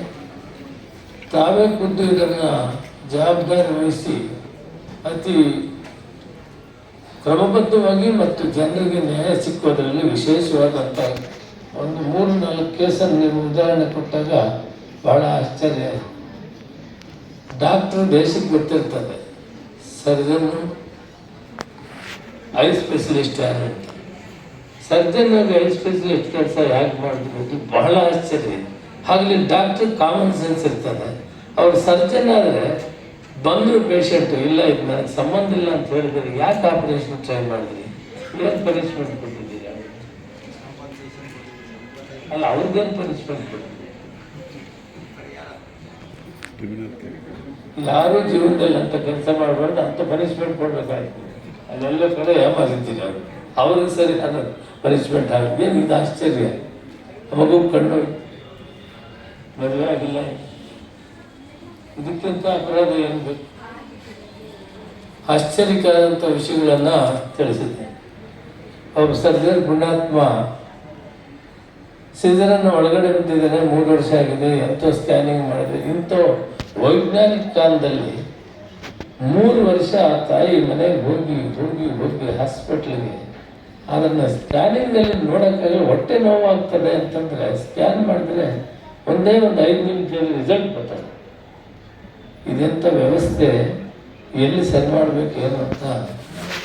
ಈ ಗ್ರಾಹಕರ ವಿಷಯಗಳನ್ನು ಬಹುತೇಕ ನನಗೆ ಇವತ್ತು ಅನ್ನಿಸ್ತದೆ ಇದೊಂದು ರಾಜ್ಯ ಮಟ್ಟದಲ್ಲಿ ಬಹಳ ದೊಡ್ಡ ಪ್ರಮಾಣದಲ್ಲಿ ವರ್ಕ್ಶಾಪ್ ಥರ ಮಾಡಬೇಕು. ಡಾಕ್ಟರ್ಸ್ನೇ ಕರೆಸ್ಬೇಕು, ಸಪ್ರೇಟಾಗಿ ಮಾಡಬೇಕು. ವ್ಯಾಪಾರಸ್ಥನ ಕರೆಸ್ಬೇಕು, ಸಪ್ರೇಟಾಗಿ ಮಾಡಬೇಕು. ಕೈಗಾರಿಕೆಯವ್ರನ್ನ ಹಿಂಗೆ ಬೇರೆ ಬೇರೆ ಇಲಾಖೆಗಳಲ್ಲಿ ಕೆಲಸ ಮಾಡೋರನ್ನೆಲ್ಲನೂ ಕರೆಸಿ ಈ ದೇಶದ ಜವಾಬ್ದಾರಿ ಏನಿದೆ, ಈ ಕಾನೂನು ಏನಿರ್ತದೆ, ನಾವು ಕಾನೂನು ಒಳಗಡೆ ಹೇಗೆ ನಡಬೇಕು, ಯಾವ ರೀತಿ ನ್ಯಾಯ ಕೊಡಬೇಕು, ಯಾವ ರೀತಿ ನಡ್ಕೋಬೇಕು ಅನ್ನೋದಕ್ಕೆ ನಿಜವಾಗ್ಲೂ ಅವರಿಗೆ ಒಂದು ವರ್ಕ್ಶಾಪ್ ಥರ ಮಾಡೋದ್ರಿಂದ ದೇಶಕ್ಕೆ ಒಳ್ಳೆಯದಾಗಿದೆ. ಇದಕ್ಕೆ ತಾವು ನಾನು ತಮಗೆ ಹೇಳೋದೇನೆಂದರೆ, ಈ ರಾಜ್ಯದ ಜವಾಬ್ದಾರಿಯನ್ನು ವಹಿಸಿರೋದ್ರಿಂದ ನೀವು ಒಂದು ಚಿಂತನೆ ಮಾಡಿ ಯಾವ ರೀತಿ ಮನವರಿಕೆ ಮಾಡಿ ಈ ಜನರಿಗೆ ಬುದ್ಧಿ ಹೇಳಬೇಕು, ದಾರಿ ತಪ್ಪುವರೆಗೆ ಅಂತ. ಇನ್ನೂ ಸ್ವಲ್ಪ ಕಠಿಣ ಶಿಕ್ಷೆ ಮಾಡಿದ್ರು ತಪ್ಪಾಗುತ್ತೆ. ಗ್ರಾಹಕರ ವ್ಯಾಜ್ಯಗಳು ಮೌಲ್ಯಮಾಪನ ಶಾಖೆಯಲ್ಲಿ A to Z ಎಲ್ಲ ಅಂಗಡಿಗಳು ಎಲ್ಲ ಕಾರ್ಯಕ್ರಮಗಳು ಬರ್ತವೆ. ಬಹುತೇಕ ಇದನ್ನು ಕಟ್ಟುನಿಟ್ಟಾಗಿ ಮಾಡಿದ್ದಾದರೆ ಈಗ 10-15% ಸೋರಿ ಹೋಗ್ತಾ ಇದೆ. ನನ್ನ ಮಾತು ನಿಮಗೂ ಮಾಹಿತಿ ಇರ್ತದೆ. ನಮ್ಮ ಕೃಷ್ಣವರು ಕೂಡ ಬಹಳ ಸಿನ್ಸಿಯರ್ ಹಾನೆಸ್ಟ್ ಡಾಕ್ಟರ್. ಅಂದರೆ ಅವ್ರನ್ನ ಹೆಚ್ಚಿಗೆ ಹೊಗಳೋದಂತಲ್ಲ, ನಾನು ಅವ್ರ ಮನೆಗೆ ಹೋಗಿದ್ದೀನಿ, ಅವರ ವೃತ್ತಿಯನ್ನು ನೋಡಿದ್ದೀನಿ. ಬಹಳ ಪ್ರಾಮಾಣಿಕವಾಗಿ ಸರ್ವೆ ಮಾಡೋದು. ಅವ್ರಿಗೆ ಇದಕ್ಕೆ ಅಧ್ಯಕ್ಷರಾದ ಮೇಲೆ ಅವ್ರಿಗೆ ಬೇಸರ ಆಗಿದೆ, ವ್ಯವಸ್ಥೆಯನ್ನು ನೋಡಿ ಬೇಸರ ಆಗಿದೆ. ಇಂಥ ವ್ಯವಸ್ಥೆ ಸರಿ ಮಾಡೋಕ್ಕೆ ಕಷ್ಟ ಆಗುವಂಥದಕ್ಕೆ ನನಗೆ ಕಳಿಸ್ಕೊಟ್ರಲ್ಲ, ನಾನೇನು ಮಾಡೋದು? ಸರಿ ಹೋಗುತ್ತಿದ್ದರೆ ದೇಶ ಸರಿ ಹೋಗುದಿಲ್ಲ. ಅದಕ್ಕೆ ಕಾನೂನು ಈಗಾಗಲೇ ಜಸ್ಟಿಸ್ ಶಿವಶಂಕರಗೌಡರು ಹೇಳಿದ್ದಾರೆ. ಅದು ಫೈನಲ್ ಆಗುವಾಗ ಸ್ವಲ್ಪ ಸೀರಿಯಸ್ ಆಗಿ ನೀವೆಲ್ಲ ಒಳ್ಳೆ ಸಲಹೆಗಳನ್ನು ಕೊಡಬೇಕು. ಡಾಕ್ಟ್ರ್ ಕೈ ಬಿಟ್ಟು ಸರಿಯಿಲ್ಲಲ್ಲ ನೀವು, ಡಾಕ್ಟ್ರ್ ಅಲ್ಲ ಅದನ್ನು ಮಾಡಬೇಕಾಗಿತ್ತು, ಎಲ್ಲ ಕೈ ಬಿಟ್ಟಿದ್ದೀರಿ. ಹೌದಾ ಇಲ್ಲ ಡಾಕ್ಟ್ರೆ? ಮಾಡಬೇಕಾಯ್ತಿಲ್ವ? ಎಂಥ ದುರಂತಗಳಿಂದ ದೇಶದಲ್ಲಿ ಇಷ್ಟು ವೈಜ್ಞಾನಿಕವಾಗಿ ದೇಶ ಮುಂದಿದ್ರು ಕೂಡ ಇಂಥವನ್ನು ಕಂಡಾಗ ಎಲ್ಲಿ ಹೋಗಿ ನಿಂತ್ಕೊಳ್ತದೆ ಈ ದೇಶ ಅಂತ ಆಶ್ಚರ್ಯ. ಆದರೂ ಕೂಡ ಸರ್ಕಾರದ ವ್ಯವಸ್ಥೆ ಆಗಲಿ, ನ್ಯಾಯಾಂಗದಲ್ಲಿ ಕೂಡ ಪ್ರಾಮಾಣಿಕವಾಗಿ ಕೆಲಸ ಮಾಡ್ತಾ ಇದ್ದಾರೆ. ಸೈಬರ್ ವಿಷಯದಲ್ಲಿ ಬಹಳ ಆಘಾತ ಮತ್ತು ಭಯಂಕರವಾದಂಥ ವಿಷಯ. ಈಗ ಒಂದು ಹೆಣ್ಣುಮಗಳು ಸರಿಯಾಗಿ ಮಾತಾಡಿ ಒಬ್ಬ ವಿದ್ಯಾವಂತರಲ್ಲಿದ್ದವರಿಗೆ ಏನೋ ಇವರು ಸಹಾಯ ಮಾಡ್ತಾರೆ ಅಂತೇಳಿ ಹೇಳಿ ಅವರಿಗೆ ಮೋಸ ಮಾಡುವಂಥ ವ್ಯವಸ್ಥೆಯನ್ನು ನೀವು ಹೇಳಿದ್ರಿ. 25% ನಾವಿದ್ದೀವಿ, ಇನ್ನು 75% ಈಗ ಕೋಟ್ಯಾಂತರ ರೂಪಾಯಿಗೆ ಬರ್ತಾ ಇದೆ. ಈ ವ್ಯವಸ್ಥೆನ ಯಾವ ರೀತಿ ಯಾವುದು ನೀವು ಕಂಡುಹಿಡಿದ್ರೆ ಅದಕ್ಕೆ ತದ್ದಿರುವುದಾಗ ಅವ್ರು ಕಂಡಿರ್ತಾರೆ. ಅಷ್ಟು ವೈಜ್ಞಾನಿಕವಾಗಿ ಮುಂದುವರೆದಿದೆ. ಮೊದಲು ಚೆಕ್ ಬುಕ್ ತಗೊಂಡು ಬ್ಯಾಂಕಲ್ಲಿ ಕೊಟ್ಟು ಅವ್ರ ಫೋಟೋ ಆಗಿರೋದು, ಇಲ್ಲಿ ಫೋಟೋ ಇರೋದು, ₹1 ಹೇಳ್ತಾರೆ. ಡಿಜಿಟಲ್ ಬಂದು ಈಗ ಒಳ್ಳೆಯದಕ್ಕಿಂತ ಕೆಟ್ಟದ್ದು ಜಾಸ್ತಿ ಆಗ್ತಾ ಇದೆ. ಅದಕ್ಕೆ ಸೈಬರ್ ಸಂಸ್ಥೆ ಏನಿದೆ ಅದು ಅದಕ್ಕಿಂತ ಮುಂದಾಗಿ ಇದನ್ನು ತಡೆಗಟ್ಟು. ಇನ್ನು ನೀವು ಹೇಳ್ತಾ ಇದ್ದೀರಿ 25-35% ಕೂಡ ಕಟ್ಟಲಾಗಲಿ ಅಂದರೆ, ಈಗ ದರೋಡೆ ಅಲ್ಲಿಗೆ 60-70% ದರೋಡೆನ ನಾವು ನಿಲ್ಸಕ್ಕೆ ಆಗ್ತಾ ಇಲ್ಲ ಅನ್ನೋದು, ನಾವು ಹೆಲ್ಪ್ಲೆಸ್ ಅನ್ನೋವಂಥ ಥರ ಆಗೋಗ್ಬಿಟ್ಟು ತುಂಬ ಎಚ್ಚರಿಕೆ ವಹಿಸಬೇಕು. ರಾಜ್ಯ ಮಟ್ಟದಲ್ಲಿ ಕೂಡ ಸಂಬಂಧಪಟ್ಟವರಿಗೆ ನಾನು ಕರೆಸಿ ಮಾತಾಡ್ತೀನಿ. ಯಾಕಂದರೆ ಇಡೀ ಇಲಾಖೆಗಳು ನಮಗೆ ಬರ್ತವೆ. ಆದ್ದರಿಂದ ಇದಕ್ಕೆ ಏನು ಕಾರ್ಯ ಮಾಡಬೇಕು, ಮುಂಜಾಗ್ರತೆ ಏನು ಮಾಡಬೇಕು, ಯಾವ ರೀತಿ ತಡೀಬೇಕು ಅನ್ನೋದಕ್ಕೆ ಇನ್ನೂ ಹೊಸ ತಂತ್ರಜ್ಞಾನ ಅವಶ್ಯಕತೆ ಇದೆ. ನಾವೇನು ಮಾಡಿದ್ರು ಅದಕ್ಕೆ ಮುಂದೆ ಈ ಕಳ್ಳತನ ಮಾಡೋರು ಮುಂದೆ ಕೊಟ್ಟೋಗ್ತಾರೆ. ಇವತ್ತು ಮಕ್ಕಳನ್ನ ಕರೆಸಿ ಅವರವರ ಆಟ ಪಾಠಗಳು, ಚಟುವಟಿಕೆಗಳು ಎಲ್ಲದರಲ್ಲಿ ಕೂಡ ಅವರಿಗೆ ಒಂದು ಬಹುಮಾನವನ್ನು ಕೊಟ್ಟಿದ್ದೀನಿ. ಭವಿಷ್ಯದಲ್ಲಿ ಮುಂದೆ ಅವರು ಕೂಡ ಒಳ್ಳೆಯ ಡಾಕ್ಟರ್ಸು, ಇಂಜಿನಿಯರ್ಸು, IAS, KS ಎಲ್ಲ ಆಗಿ ಭವಿಷ್ಯ ರೂಪಿಸ್ಕೊಳ್ಳಿ. ಮಹಾತ್ಮ ಗಾಂಧೀಜಿ ಹೇಳಿದ್ದಾರೆ, ಇಂದಿನ ಮಕ್ಕಳೇ ನಾಳಿನ ಪ್ರಜೆಗಳು, ಈ ರಾಷ್ಟ್ರವನ್ನು ಕಟ್ಟುವವರು, ಈ ರಾಷ್ಟ್ರವನ್ನು ಬೆಳೆಸುವವರು. ಜಗತ್ತಿನ ಬಲಿಷ್ಠವಾದಂಥ ರಾಷ್ಟ್ರಗಳ ಜೊತೆಗೆ ಭಾರತವನ್ನು ಕೊಂಡೊಯ್ಯುವ ಕೆಲಸ ಇಂದಿನ ಮಕ್ಕಳ ಕೈಯಲ್ಲಿದೆ ಅನ್ನೋ ಮಾತನ್ನು ಮಹಾತ್ಮ ಗಾಂಧೀಜಿ ಹೇಳಿದರು. ಈಗಾಗಲೇ ಕೃಷ್ಣ ಅವರು ಡಾಕ್ಟರ್ ಹೇಳಿದ್ದಾರೆ, ಮಹಾತ್ಮ ಗಾಂಧಿ ಎಷ್ಟು ಜವಾಬ್ದಾರಿಗೆ ಆ ಕಾಲಕ್ಕೆ ಹೇಳಿದ್ದಾನಂದರೆ, we are under the obligation of the customers. ನಾವು ಅವರ ಆಧೀನದಲ್ಲಿ ಆಬ್ಲಿಗೇಷನ್, ಯಾಕಂದರೆ ಅವರೇ ನಮಗೆ ಸೇವೆ ಮಾಡ್ತಾರೆ, ಅವರಿಗೆ ನಾವು ಸೇವೆ ಮಾಡಬೇಕು. ಅದಕ್ಕೆ ಇನ್ನೂ ಸೆಂಟ್ರಲ್ ಗೌರ್ಮೆಂಟಲ್ಲಿ ನಡೀತಾರೆ. ಒಬ್ಬ ವ್ಯಕ್ತಿ ನಮ್ಮ ಕಚೇರಿಗೆ ಬಂದರೆ, ಪಾರ್ಲಿಮೆಂಟ್ ಮೆಂಬರ್ ಆಗಲಿ, ಒಬ್ಬ ಜವಾಬ್ದಾರಿ ಮನುಷ್ಯರಾಗಲಿ, ಹೊರದೇಶದಿಂದ ಬಂದವರಾಗಲಿ, ಅವ್ರು ಹಾಕಿರೋ ಹೇಗಿದೆ ಅಂದರೆ, ನಾವು ಹೋಗಿ ಮಂತ್ರಿಗಳು ಬಾಕಲು ತೆಗೆದು ಅವ್ರನ್ನ ಕರ್ಕೊಂಬಂದು ಅವರಿಗೆ ಚಹಾ ಕೊಟ್ಟು ಅವರ ಕಷ್ಟ ವಿಚಾರಿಸಿ ಮತ್ತೆ ತೆಗೆದುಕೊಂಡು ಅವ್ರನ್ನ ಬಾಕಲನ್ನ ಬಿಡ್ತೀವಿ. ಇದು ಗೌರ್ಮೆಂಟ್ ಆಫ್ ಇಂಡಿಯಾದಲ್ಲಿರೋ ಸಿಸ್ಟಮ್. ಈ ಸಿಸ್ಟಮ್ ರಾಜ್ಯಗಳಲ್ಲಿ ಸರಿಯಾಗಿ ಇರ್ತಾ ಇದೆ. ಅದು ಗಾಂಧೀಜಿಯವರ ಅದು ಎಷ್ಟು ಗೌರವ ನಾವು ಎಷ್ಟು ಕೊಡ್ತೀವೋ ಅಷ್ಟು ಅವ್ರಿಗೆ ಪ್ರೀತಿ, ವಾತ್ಸಲ್ಯ, ಅಭಿಮಾನ ನಮ್ಮ ವ್ಯವಸ್ಥೆ ಮೇಲೆ ಬರ್ತದೆ. ಮತ್ತು ಅವರು ಮಾಡುವಂಥ ಕೆಲಸ ಏನಿರ್ತದೆ 2ರಷ್ಟು ಮಾಡಬೇಕು ಅನ್ನೋ ಭಾವನೆ ಬರ್ತದೆ. ಅದಕ್ಕೆ ಗಾಂಧೀಜಿಯವರು ಹೇಳಿದ್ರು, ನಮ್ಮ ಹತ್ರ ಬಂದವ್ರನ್ನ ನಾವು ಪ್ರೀತಿ ವಾತ್ಸಲ್ಯದಿಂದ ಸ್ವೀಕಾರ ಮಾಡಿ, ಸ್ವಾಗತ ಮಾಡಿ, ಅವರ ಕಷ್ಟವನ್ನು ವಿಚಾರಿಸೋದೇ ನಮ್ಮ duty. V are under the obligation of the customers. ಅದಕ್ಕೆ ಅವರ ಮಾತನ್ನು ಹೇಳಿದ್ದಾರೆ. ಸೇವೆ ಅಂತ ನಮ್ಮದು ಸೇವೆ. ಆದ್ದರಿಂದ ಗಾಂಧೀಜಿಯವರಿಗೆ ಎಲ್ಲ ಒಂದೊಂದು ಭಾಗದಲ್ಲಿ ಒಂದೊಂದು ಕಡೆ ಒಂದೊಂದು ಎಲ್ಲರಿಗೂ ಹೇಳಿದ್ದಾರೆ.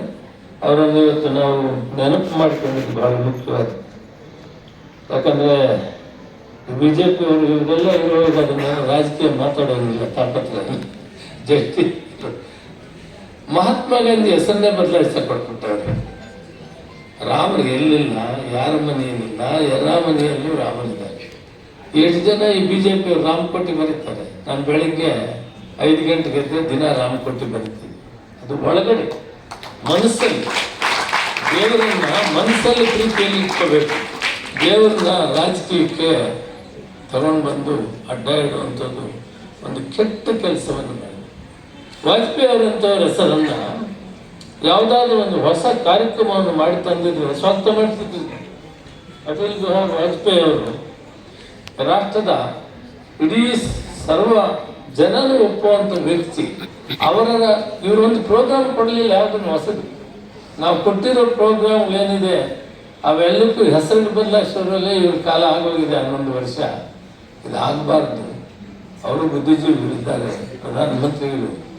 ಇದನ್ನು ಮಾಡಬಾರ್ದು. ಅದು ಈ ರಾಷ್ಟ್ರಕ್ಕೆ ಸ್ವಾತಂತ್ರ್ಯವನ್ನು ಕೊಟ್ಟು ಪ್ರಾಣ ಬಲಿದಾನವನ್ನು ಕೊಟ್ಟು ಜೈಲುವಾಸ ಮಾಡಿದಂಥ ಮಹಾನ್ ಚೇತನಗಳ ಪ್ರಶ್ನೆ ಮಾಡುವಂಥ ಕಾಲ ಈ ದೇಶದಲ್ಲಿ ಆದರೆ ದೇಶ ಯಾವ ಕಡೆಗೆ ಹೋಗ್ತದೆ ಅಂತ ಒಂದು ಚಿಂತೆ ಬರುವಂಥದ್ದು ಆಗ್ತದೆ. ಅದಕ್ಕೆ ಹೆಚ್ಚಿಗೆ ನಾನು ಮಾತಾಡೋಣ. ಈ ವೇದಿಕೆ ಅದಕ್ಕೆ ಸರಿ ಹೋಗದೇ ಇರ್ತದೆ. ನೋವಿನಿಂದ ಈ ವಿಷಯನ ಹೇಳ್ತಾ ಇದ್ದೀನಿ. ಸೇವೆ ಮಾಡಿದವ್ರನ್ನ ಗುರುತು ಮಾಡಿಕೊಳ್ಳುವಂಥದ್ದು ನಮ್ಮ ಕರ್ತವ್ಯ ಕೂಡ ಇರ್ತದೆ. ಅದರಲ್ಲಿ ಅವರ ಸೇವೆ ಅಪಾರವಾದಂಥದ್ದು. ಅಂಥವರ ಹೆಸರಿಗೆ ಕಳಂಕ ತರುವಂಥ ಕೆಲಸ ಆಗಿದ್ದು ನೋವಾಗಿದೆ. ಇದನ್ನು ಮಾಡಬಾರ್ದು ಅಂತ ಈ ವೇದಿಕೆಯ ಮುಖಾಂತರ ನಾನು ಅವರಿಗೆ ಮನವಿ ಮಾಡ್ತಾ, ಮತ್ತು ಗ್ರಾಹಕರ ಕಾರ್ಯಕ್ರಮ ಇನ್ನಷ್ಟು ದೊಡ್ಡ ಪ್ರಮಾಣದಲ್ಲಿ ಬೇರೆ ಬೇರೆ ವಿಭಾಗಗಳಾಗಿ ವಿಂಗಡಿಸಿ ಮನವರಿಕೆ ಮಾಡಿ ನಾವು ತಪ್ಪು ಮಾಡಬಾರದು, ನಮ್ಮ ಇತಿಮಿತಿಯಲ್ಲಿ ಜೀವನ ಮಾಡಬೇಕು ಅನ್ನೋದನ್ನು ಅರ್ಥ ಮಾಡಿಕೊಂಡು ಹೇಳಿದರು ಶಿವಶಂಕರರು. ಈಗೇನಾಗಿದೆ, ಕಾಲ ತಪ್ಪು ಮಾಡೋದೇ ಸರಿ ಅಂತ ಅದನ್ನು ಒಂದು ತೀರ್ಮಾನಕ್ಕೆ ಬಂದುಬಿಟ್ಟಿದ್ದಾರೆ ಜನ. ಅಂದರೆ ಕಠೋರವಾದ ಶಿಕ್ಷೆನೂ ಇರಬೇಕು ಮತ್ತು ಸಾಮಾಜಿಕ ಪರಿವರ್ತನೆ ಕೂಡ ಮಾಡೋಕ್ಕೆ ಪ್ರಯತ್ನ ಮಾಡಬೇಕು. ಮೊದಲನೇ ಪರಿವರ್ತನೆ ಮಾಡೋಕ್ಕೆ ಪ್ರಯತ್ನ ಮಾಡಬೇಕು. ಪರಿವರ್ತನೆ ಆಗಲ್ಲ ಅಂದಾಗ ಶಿಕ್ಷೆ ಅನಿವಾರ್ಯವಾಗಿ ಕೊಡಬೇಕಂತ ಪರಿಸ್ಥಿತಿಯನ್ನು ಬರ್ತದೆ. ಇದನ್ನು ಮಾಡಬೇಕು. ಈಗ ಚಂದ್ರಗುಪ್ತ ಮೌರ್ಯ ಈ ಶಿಕ್ಷೆ ಅಂತ ಇದಕ್ಕೆ ಜ್ಞಾಪಕ ಬಂತು. 320 BC ಬಿಫೋರ್ ಕ್ರಿಸ್ತ ಕಠೋರವಾದ ಶಿಕ್ಷೆ. ನೀವೆಲ್ಲ ಪಾಠಗಳಲ್ಲಿ ಓದಿರ್ತೀರಿ, ಪಾಠಗಳಿಂದ ಮಕ್ಕಳು ಓದಬೇಕು. ಆ ಕಠೋರವಾದ ಶಿಕ್ಷೆ ಮಾಡೋದ್ರಿಂದ Gupta age is called golden age. ಆ 320 BC ಬಿಫೋರ್ ಕ್ರಿಸ್ತ ಸುವರ್ಣ ಯುಗ ಅಂತ ಕರೆದ್ರು. ಚಂದ್ರಗುಪ್ತ ಆಸ್ಥಾನದಲ್ಲಿ ಅವರ ರಾಜ್ಯಭಾರವನ್ನು ಚಾಣಕ್ಯ ಅವರು ಅಲ್ಲಿ ಮಂತ್ರಿಗಳಿದ್ದರು. ಅಂಥ ಒಂದು ಕಾಲದಲ್ಲಿ 2320, 2320, 25, 2345 ವರ್ಷಗಳ ಹಿಂದೆ ಈ ಭಾರತ ಇತಿಹಾಸದಲ್ಲಿ ಮಕ್ಕಳಿಗೂ ಗೊತ್ತಾಗಬೇಕು. ಈ ಪರಿಸ್ಥಿತಿಗಳು ಅಧ್ಯಾಪಕರಿಂದ ಅವ್ರು ಬಂದಿದ್ದಾರೆ. ಅಮ್ಮ ಯಾರಾದ್ರೂ ವೇಸ್ಟ್ಗಳು ಬಂದಿದ್ದಾರೆ, ನಿಂತ್ಕೊಳ್ರಿ. ಇದ್ದೀರಾ? ಟೀಚರ್ಸ್ ಬಂದಿದ್ದೀರಾ? ಎಲ್ಲ ಪುಸ್ತಕಗಳಲ್ಲಿ ಇದೆಯಾ ನಮ್ಮ ಇತಿಹಾಸ? ಇದು ನಾನು ಹೇಳಿದ್ದು ಪುಸ್ತಕಗಳು ಮಕ್ಕಳಿಗೆ ಪಾಠ ಹೇಳ್ತಾ ಇದ್ದೀರಾ? Thank you. ಇವತ್ತು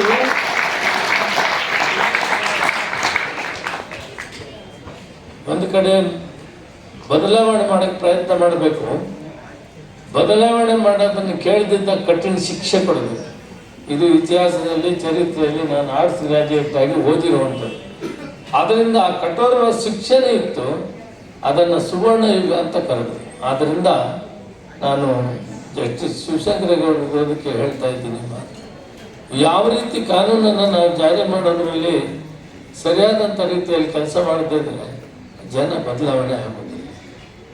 ಬದಲಾವಣೆ ಆಗೋದಕ್ಕೆ ಪ್ರಯತ್ನ ಮಾಡಿ, ಇಲ್ಲಾಂದರೆ ಕಠಿಣ ಶಿಕ್ಷೆಯಿಂದ ಅದನ್ನು ದೇಶದ ಜನರನ್ನು ರಕ್ಷಣೆ ಮಾಡೋದಕ್ಕೋಸ್ಕರ ಕಠಿಣ ಶಿಕ್ಷಣೆ ಅನಿವಾರ್ಯವಾಗಿರ್ತದೆ. ಇದನ್ನು ಮಾಡಬೇಕಾಗ್ತದೆ. ಯಾಕಂದರೆ A to Z ಅಂಗಡಿಗಳೆಲ್ಲನೂ ಗ್ರಾಹಕರ ವೇದಿಕೆ ಮತ್ತು ಮೌಲ್ಯಮಾಪನ ಇವೆಲ್ಲಕ್ಕೂ ಬರ್ತದೆ. ಈ ಇಲಾಖೆ ಭಾಳ ಜವಾಬ್ದಾರಿ ಕೆಲಸ ಮಾಡಬೇಕು. ಅಧಿಕಾರಿಗಳು ಕೂಡ ಸೂಚನೆ ಕೊಡ್ತಾ ಒಳ್ಳೆ ಕೆಲಸ ಮಾಡ್ತಾ ಇದ್ದಾರೆ. ಶಿವಶಂಕರೇಗೌಡರಾಗಲಿ, ನಮ್ಮ ಕೃಷ್ಣ ಅವರಾಗಲಿ, ಅವ್ರಿಗೆ ಇನ್ನಷ್ಟು ಸರ್ಕಾರದಿಂದ ನಾವು ಉತ್ತೇಜನ ಕೊಡ್ತೀವಿ. ಒಳ್ಳೆ ಕೆಲಸ ಮಾಡಿ ಅಂತೇಳಿ ನನ್ನ ಮಾತನ್ನು ವಿರಾಮ ಕೊಡ್ತೀವಿ.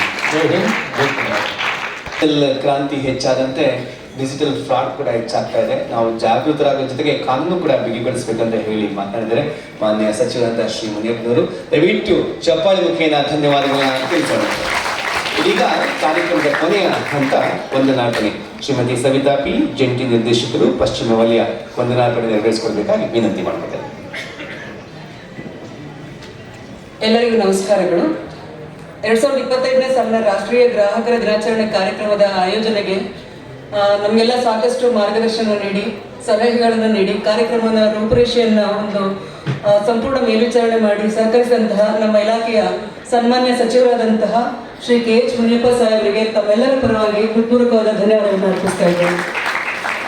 ಹಾಗೂ ಈ ಕಾರ್ಯಕ್ರಮದಲ್ಲಿ ಉಪಸ್ಥಿತರಿದ್ದು ಗ್ರಾಹಕ ದಿನಾಚರಣೆಯ ಬಗ್ಗೆ ಗ್ರಾಹಕರ ಹಕ್ಕುಗಳ ಬಗ್ಗೆ ಹೆಚ್ಚಿನ ಅರಿವನ್ನು ನೀಡಿದಂತಹ ಕರ್ನಾಟಕ ರಾಜ್ಯ ಗ್ರಾಹಕ ವ್ಯಾಜ್ಯಗಳ ಪರಿಹಾರ ಆಯೋಗದ ಮಾನ್ಯ ಅಧ್ಯಕ್ಷರಾದಂತಹ ಗೌರವಾನ್ವಿತ ಶ್ರೀ ಜಸ್ಟಿಸ್ TG ಶಿವಶಂಕರೇಗೌಡ ಸಾಹೇಬರು ಕೂಡ ತಮ್ಮೆಲ್ಲರ ಪರವಾಗಿ ಹೃತ್ಪೂರ್ವಕವಾದ ಧನ್ಯವಾದಗಳನ್ನು ಅರ್ಪಿಸ್ತಾ ಇದ್ದೇನೆ.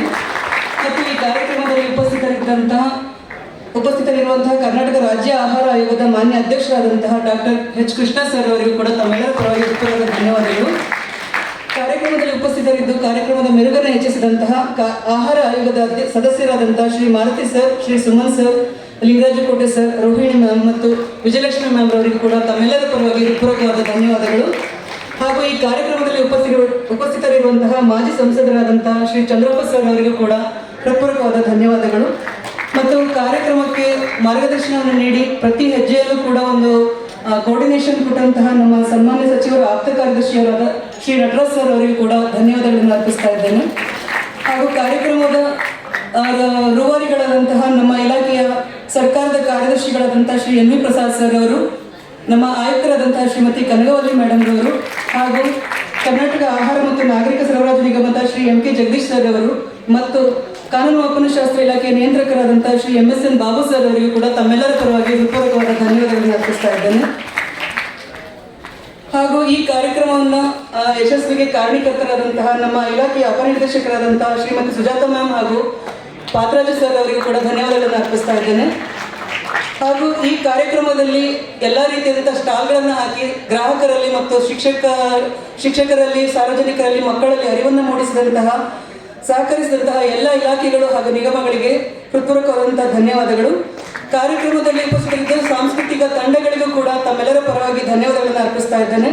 ಹಾಗೂ ಈ ಕಾರ್ಯಕ್ರಮಕ್ಕೆ ಆಗಮಿಸಿರುವಂತಹ ಶಾಲೆಗಳ ಮುಖ್ಯಸ್ಥರು, ಶಿಕ್ಷಕರು, ವಿದ್ಯಾರ್ಥಿಗಳು, ಎಲ್ಲ ನ್ಯಾಯಬೆಲೆ ಅಂಗಡಿಯವರು, ಪದಾಧಿಕಾರಿಗಳು ಮತ್ತು ನಮ್ಮ ಕೇಂದ್ರ ಕಚೇರಿಯ ಎಲ್ಲ ಘಟಕಾಧಿಕಾರಿಗಳು, JDPD, JDIT, DDCS, CEO ಮತ್ತು ಎಲ್ಲ ಸಿಬ್ಬಂದಿಗಳು, ಹಾಗೂ ಎಲ್ಲ ವಲಯಗಳ ಅಧಿಕಾರಿ ಮತ್ತು ಸಿಬ್ಬಂದಿಗಳು ಮತ್ತು ಬೆಂಗಳೂರು ನಗರ ಜಿಲ್ಲೆಯ ಜಂಟಿ ನಿರ್ದೇಶಕರು ಹಾಗೂ ಸಿಬ್ಬಂದಿಗಳಿಗೆ, ಸಾರ್ವಜನಿಕರಿಗೆ ಮತ್ತು ಮಾಧ್ಯಮ ಮಿತ್ರರಿಗೂ ಕೂಡ ತಮ್ಮೆಲ್ಲರ ಪರವಾಗಿ ಹೃತ್ಪೂರ್ವಕವಾದಂತಹ ಧನ್ಯವಾದಗಳನ್ನು ಅರ್ಪಿಸ್ತಾ ಇದ್ದೇನೆ. Thank you. ಹಾಗೂ ಕಾರ್ಯಕ್ರಮದಲ್ಲಿ ಹಾಜರಿದ್ದು ಬಹಳ ಸೊಗಸಾಗಿ ಒಂದು ನಿರೂಪಣಾ ಕಾರ್ಯಕ್ರಮವನ್ನು ನಡೆಸಿಕೊಟ್ಟಂತಹ ಶ್ರೀ ಧನಂಜಯರವರಿಗೂ ಕೂಡ ತಮ್ಮೆಲ್ಲರ ಪರವಾಗಿ ಹೃತ್ಪೂರ್ವಕವಾದಂತಹ ಧನ್ಯವಾದಗಳು. Thank you. ಇರುತ್ತೆ, ದಯವಿಟ್ಟು ಎಲ್ಲರೂ ಉಪಹಾರವನ್ನು ಸೇವಿಸಿ ತೆರಳಬೇಕು.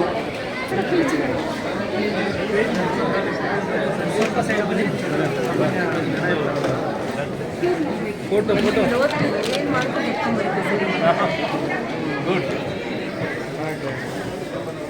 ಓಕೆ ಮೇಡಮ್ ಸ್ವಲ್ಪ ಸರ್ ಇಲ್ಲಿ ಸ್ವಲ್ಪ